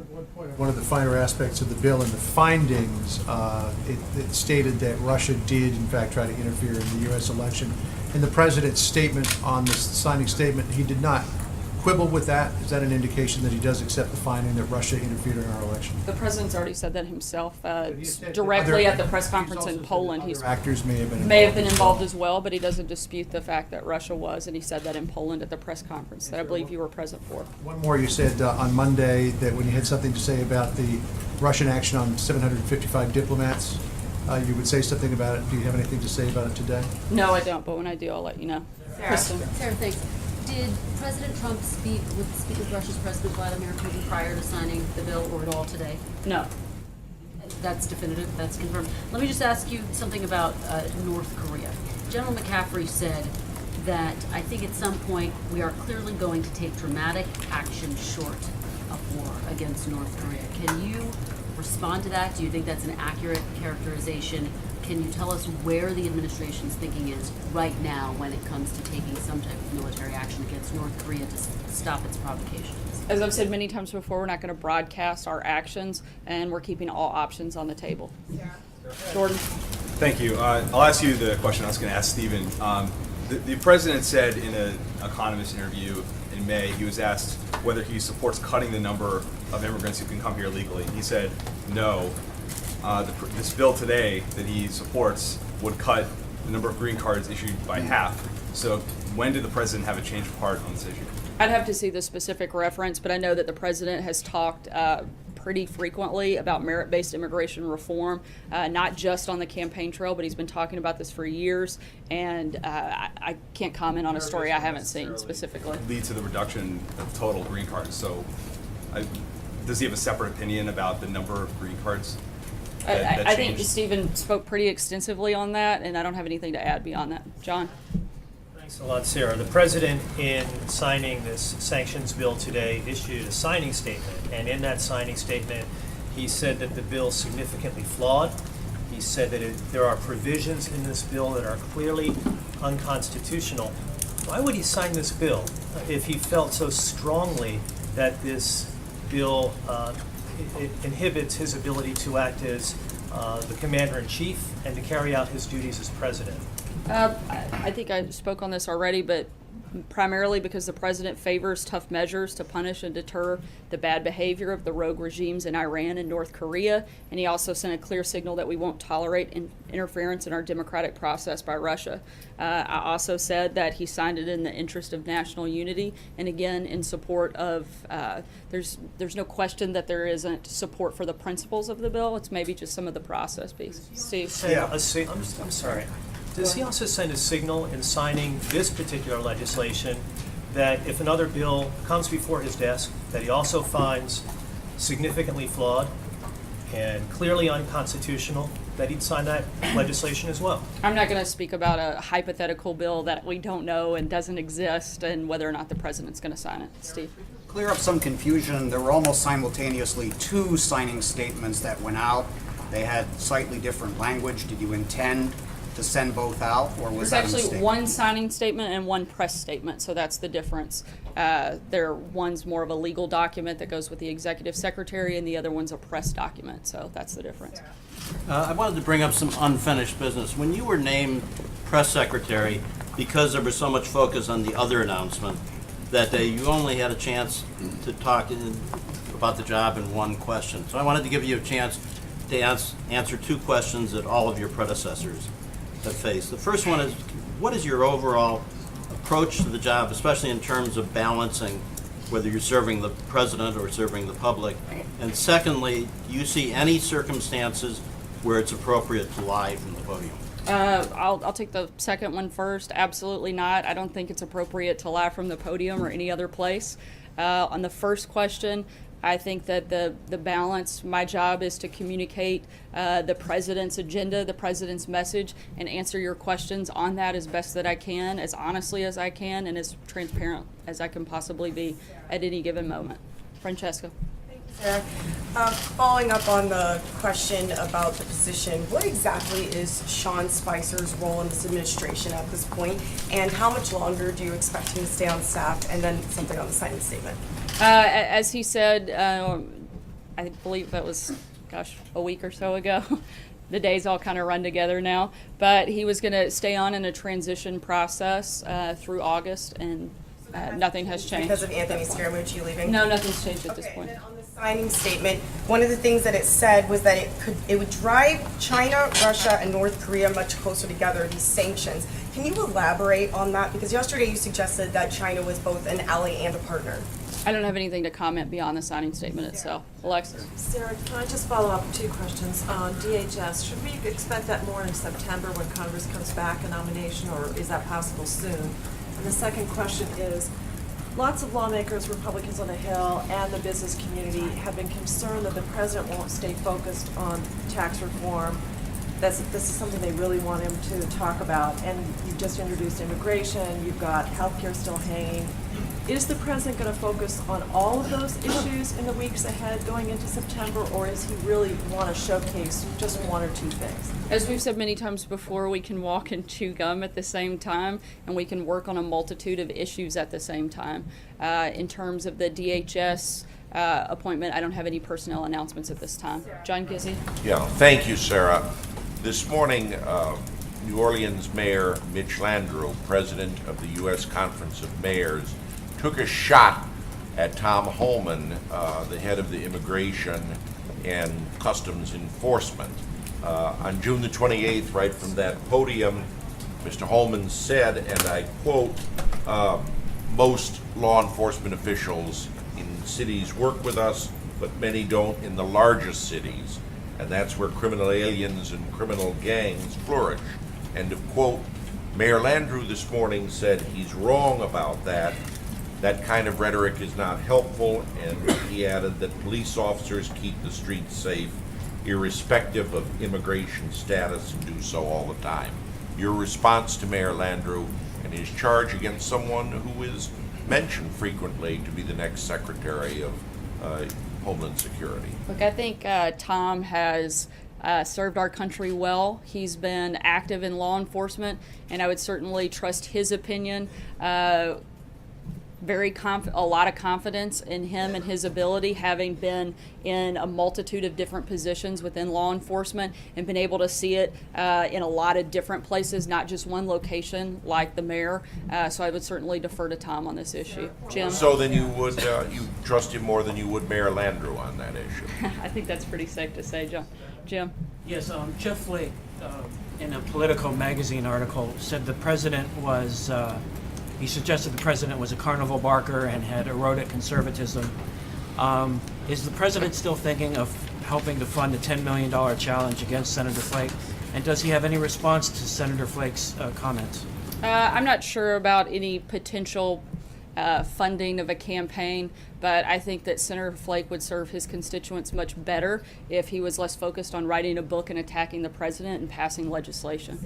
Alex. 2 American soldiers were killed today in Afghanistan. It's 9 on the year. Does the president know about this, and does he feel any sense of urgency to implement a new plan in the conflict there? I can't comment on that at this time, but I'll certainly keep you posted. Trey.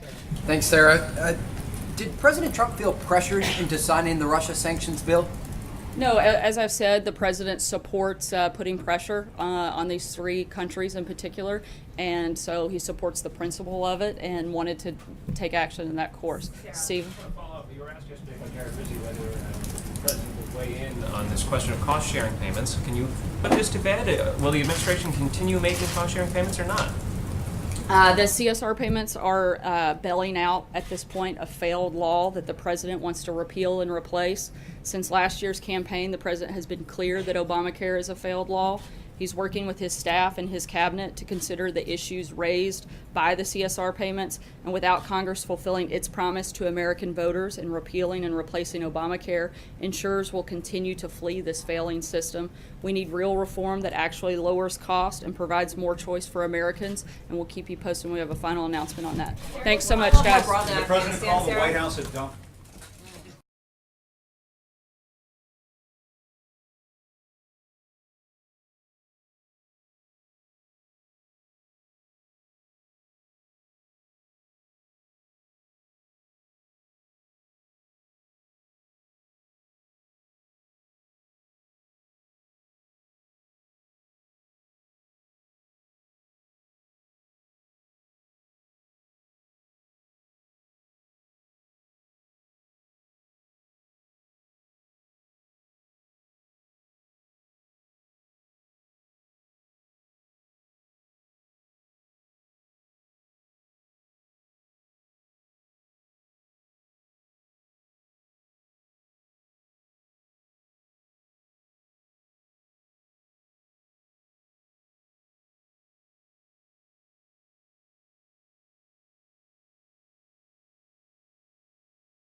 All right, folks, thank you very much for joining us. Sorry about that. It took me a little while. My mouse wasn't working. Anyways, so thank you very much for joining us. If you are new to our community, we encourage you to subscribe. Thank you very much for all of those that helped us out on Super Chat. Like I said, I was going to have an update on tomorrow's rally. We did end up getting press passes, like I've said before. I made a video out of it. We were trying to get funds to get out there and cover it live on the field for you guys and use our own cameras to stream it instead of relying and buying off of pool feed. But it ended up being that we didn't meet our goal. Probably it was because, we didn't have enough time and enough of a time frame to lead up to getting up to our what we needed. So the next rally is in September because he's going to have one for the next few months, every single month, once a month. So we're definitely going to try our best to get there next month and hope that we can get the funds to get out there because it's pretty expensive and flying out there, and everything. So the sum is pretty high and we try our best to get out there. But if you, I'll be sending an email to all the people that contributed and if you guys can reply back to us, that'll be great. But yeah, so tomorrow we will stream the rally. We will use pool feed. We will buy pool feed to stream the rally for you guys. It starts at 4 p.m. Pacific, 7 p.m. Eastern. And like I said, I hope that you guys join us. And it will be coming up on the channel. So once it comes up, I'll link it on our social media. You guys can share it and all that good stuff. And I hope to see you guys here tomorrow. So thank you very much, everyone. Like I said, if you guys contributed either on GoFundMe or on PayPal or whatever, I'll be sending you an email. So please check your emails. And thank you very much, everyone. I'll see you guys next time. My name is Gent, and I'll be uploading a whole bunch of news videos today, so don't go anywhere. Stay here at Golden State Times for all your news and rallies, and also events and live streams like this. Thank you very much. Peace.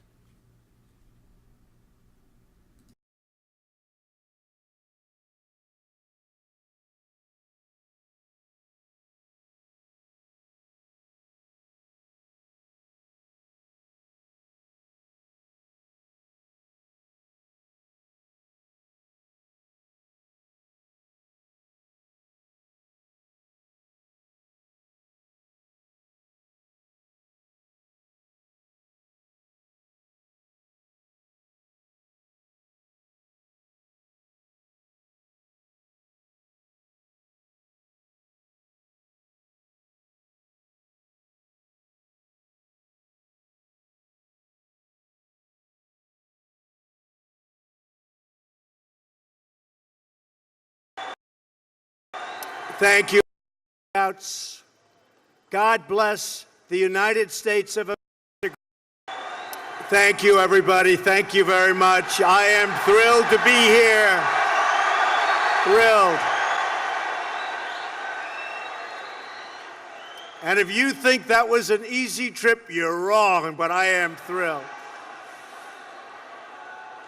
19th Boy Scout Jamboree, wow. And to address such a tremendous group, boy, you have a lot of people here. The press will say it's about 200 people. It looks like about 45,000 people. You set a record today. You set a record. That's a great honor, believe me. Tonight, we put aside all of the policy fights in Washington, D.C. you've been hearing about with the fake news and all of that. We're going to put that aside. And instead, we're going to talk about success, about how all of you amazing young scouts can achieve your dreams, what to think of, what I've been thinking about. You want to achieve your dreams? I said, who the hell wants to speak about politics when I'm in front of the Boy Scouts, right?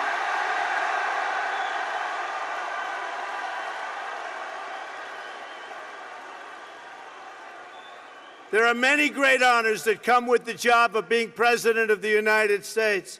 But looking out at this incredible gathering of mostly young patriots, mostly young, I'm especially proud to speak to you as the honorary president of the Boy Scouts of America.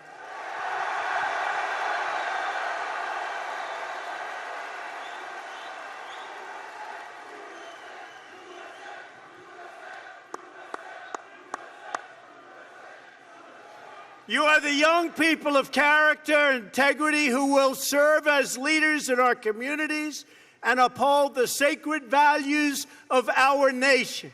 I want to thank Boy Scouts President Randall Stevenson, Chief Scout Executive Michael Surbal, Jamboree Chairman Ralph De La Vega, and the thousands of volunteers who have made this a life-changing experience for all of you. And when they asked me to be here, I said absolutely yes.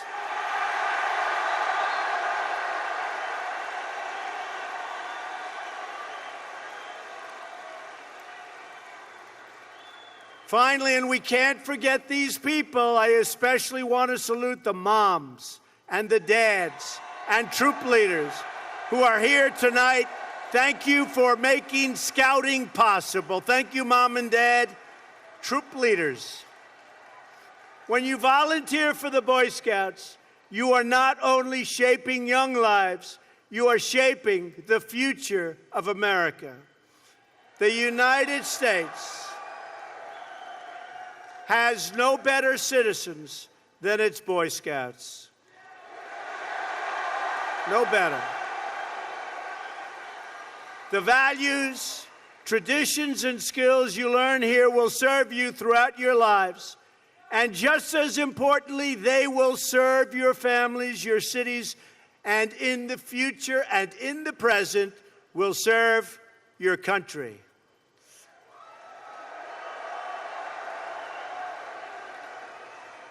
The Scouts believe in putting America first.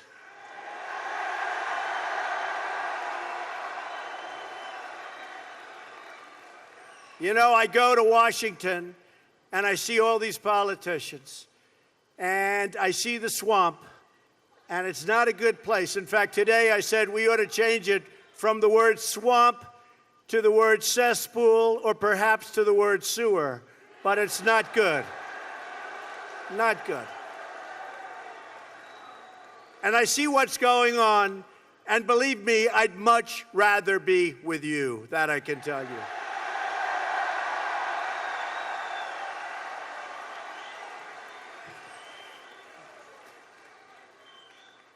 I'll tell you the reason that I love this and the reason that I really wanted to be here is because as president, I rely on former Boy Scouts every single day, and so do the American people.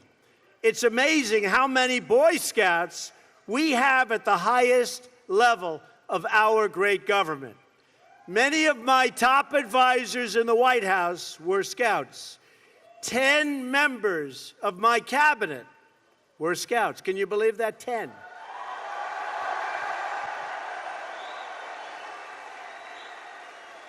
Secretary of State Rex Tillerson is not only a Boy Scout, he's your former national president.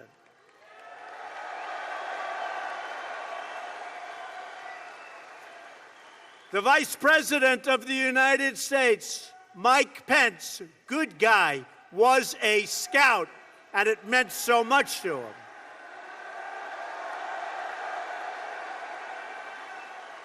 Some of you here tonight might even have camped out in this yard when Mike was the governor of Indiana, but the scouting was very, very important. And by the way, where are our Indiana Scouts tonight?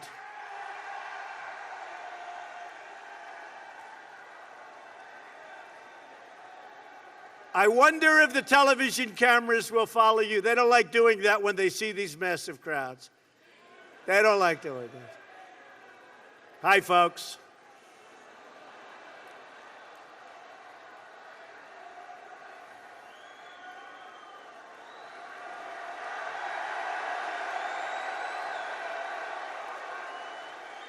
A lot of love in this big, beautiful place. A lot of love, and a lot of love for our country. There's a lot of love for our country. Secretary of the Interior, Ryan Zinke, is here tonight. Come here, Ryan.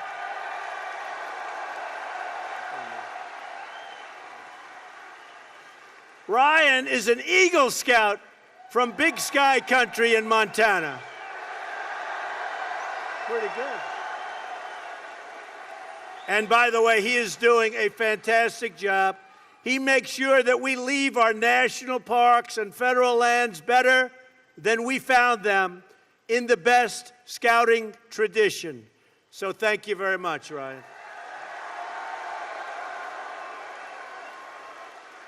Secretary of Energy Rick Perry of Texas, an Eagle Scout from the great state.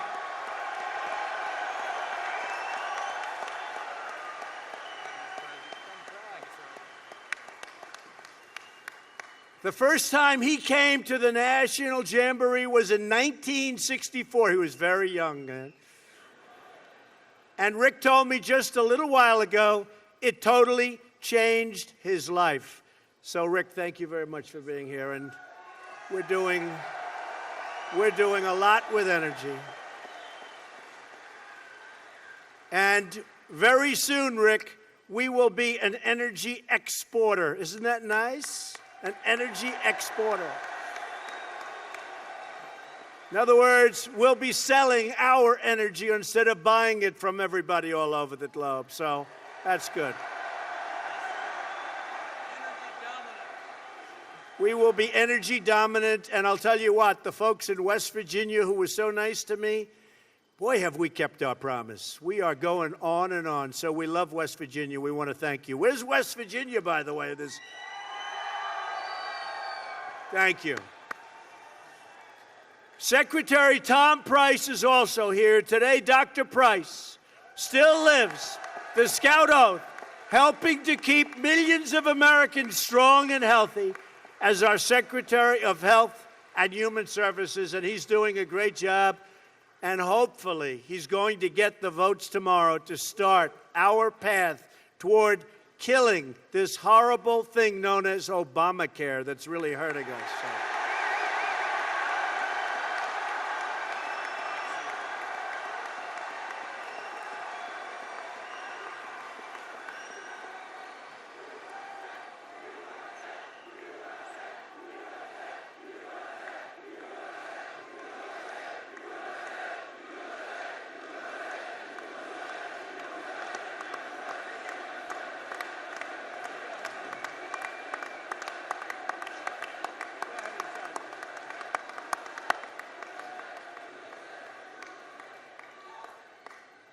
By the way, you going to get the votes? He better get them. He better get them. Oh, he better. Otherwise, I'll say, Tom, you're fired. I'll get somebody.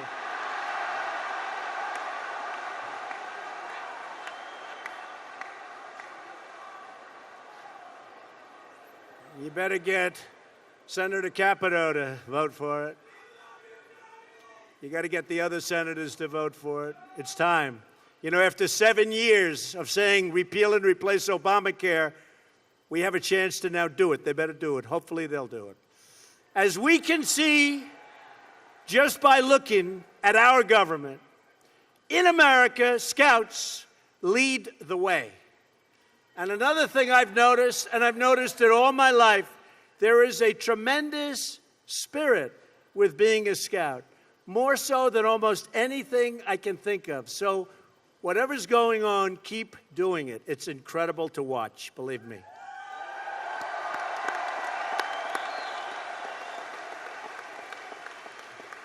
Each of these leaders will tell you that their road to American sex, and you have to understand, their American success, and they are a great, great story, was paved with the patriotic American values and traditions they learned in the Boy Scouts.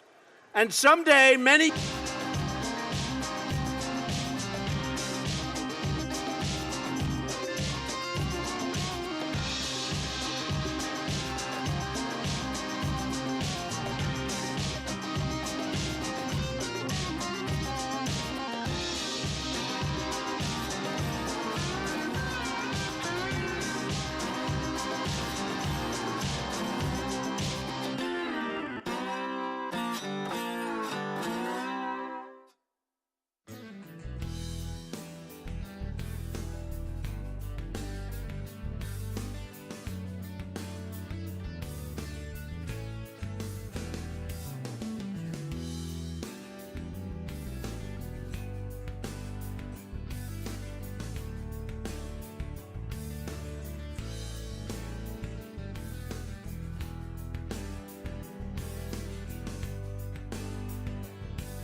we go.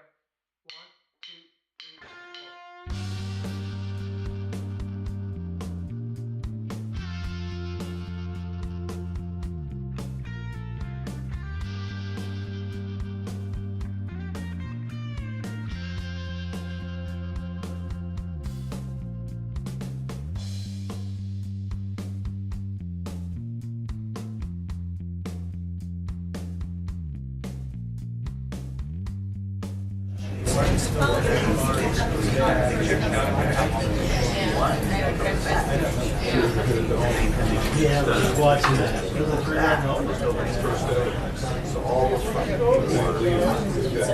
Yeah, it's just like that.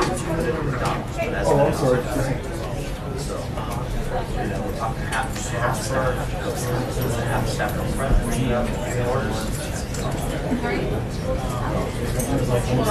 And that's all like this. That's what this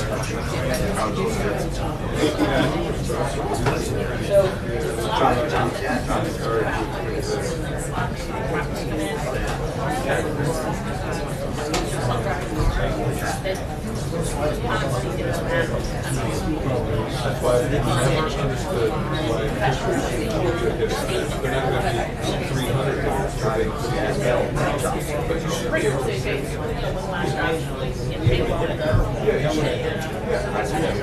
you have 5 days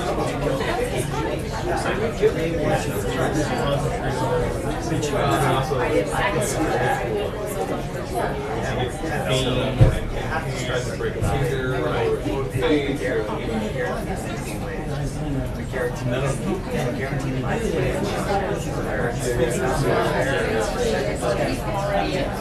I just think we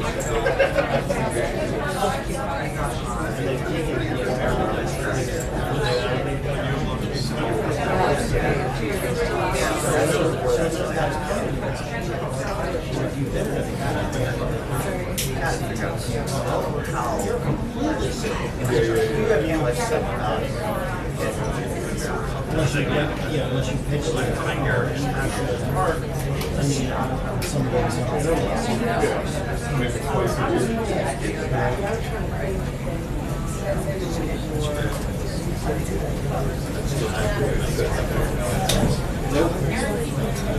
Years from now, when you look back on all of the adventures in your lives, you will be able to say the same.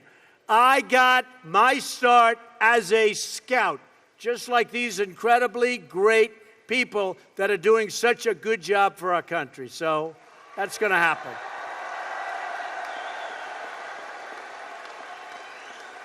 Boy Scout values are American values, and great Boy Scouts become great, great Americans. As the Scout law says, a Scout is trustworthy, loyal. We could use some more loyalty, I will tell you that.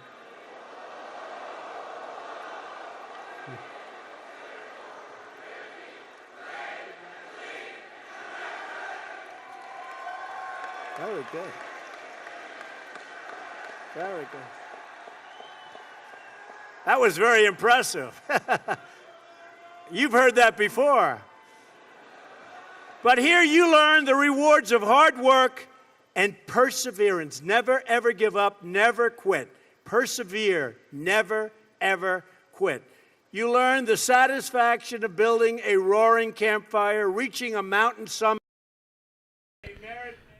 All right, folks, so we got footage from inside the press briefing room, so we're going to go there live. Please share the stream. It should be starting soon, so don't go anywhere.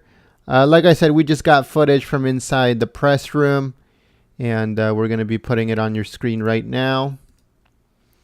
So, like I said, share the stream. Don't forget to smack the like button, and she'll be starting soon. Thank you.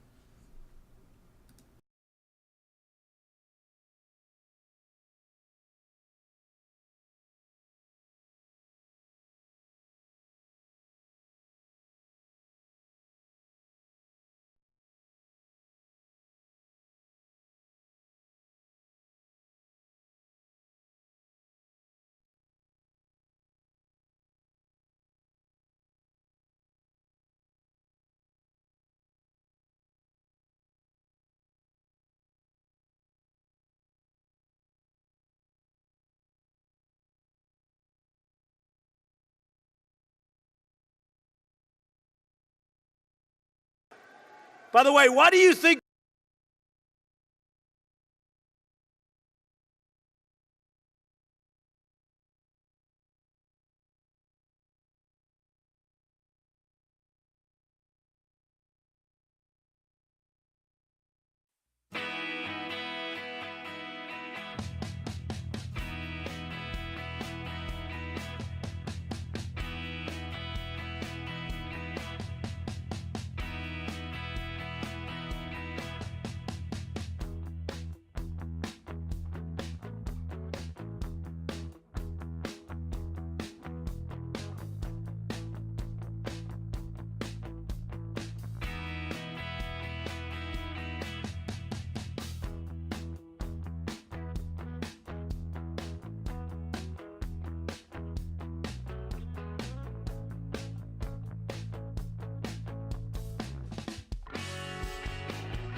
I mean, if the playoffs started in 3 weeks, I would say disaster.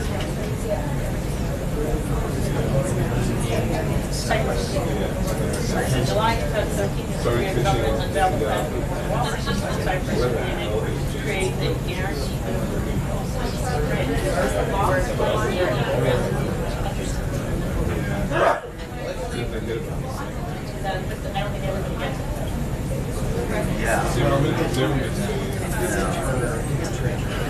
Yeah, you gotta watch out. I guess he's still free.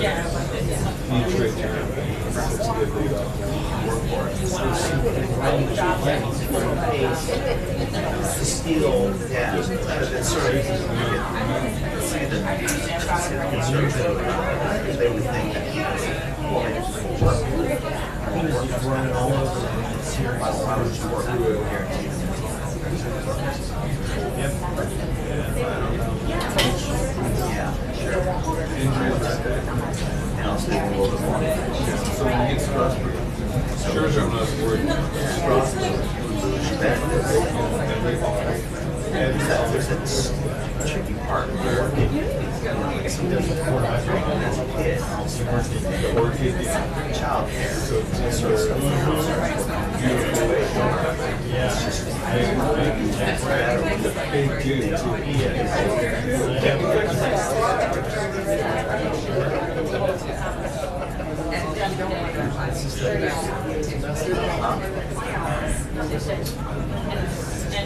It's got the same every other year. I mean, his little, yeah, you had Less programs about you.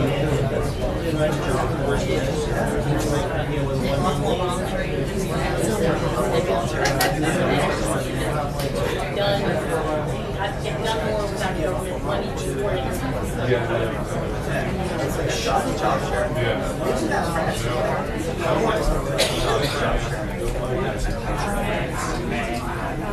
People work like 30 hours and 20 hours.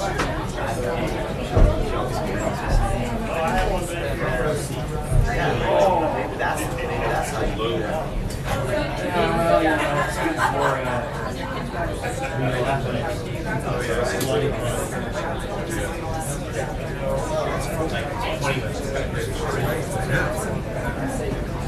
Yeah, they just are talking to each other all the time. Yeah, that would be cool. Unless you have I guess at one time.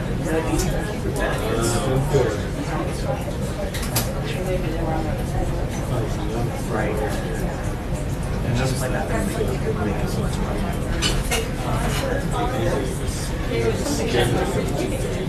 I wrote it down, this phrase just struck me so much. I was reading the article. And it talked about how people get in trouble. I used to. It's not. And I was.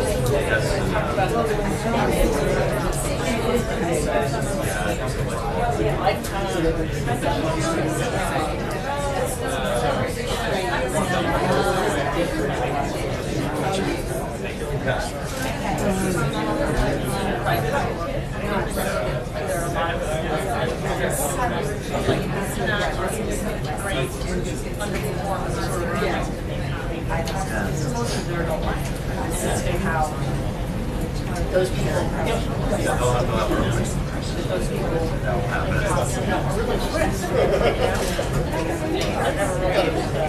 get ahead. That's right. Just you miss them.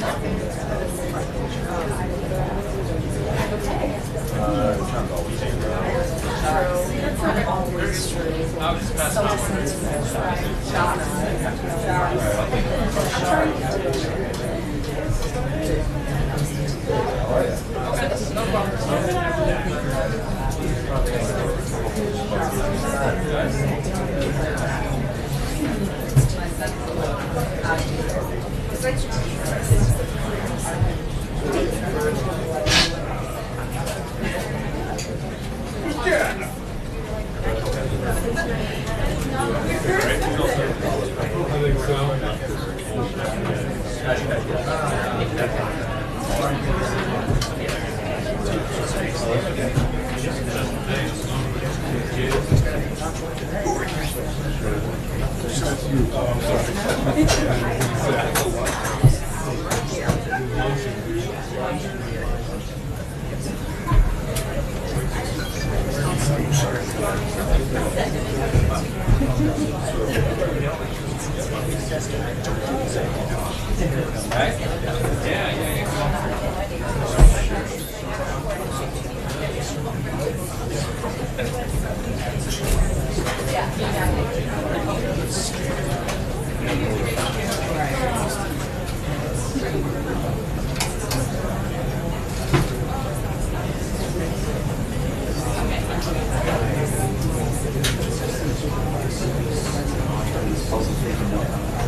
Hey, Eric. I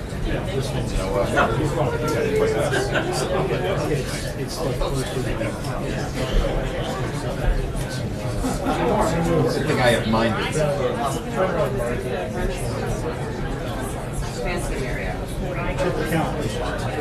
1, 2, 3, 4, 5, 6, 7, 8, 9, 10. Yakety yak, blah, blah, blah. That's a big deal.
Yeah. Maybe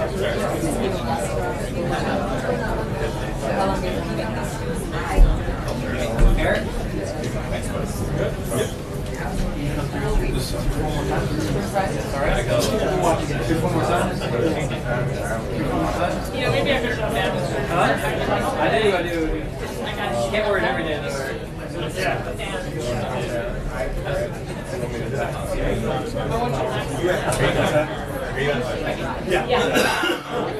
First, we got to second. Man, I can't miss mine. Memories of the vineyard. I don't even want to talk. It's not fun. So it's not going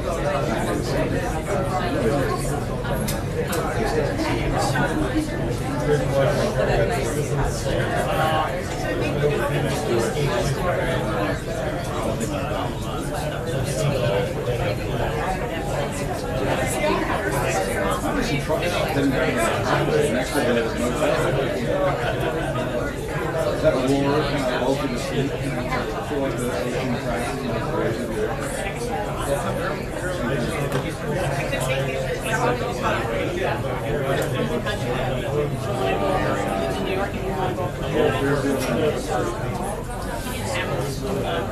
Yeah.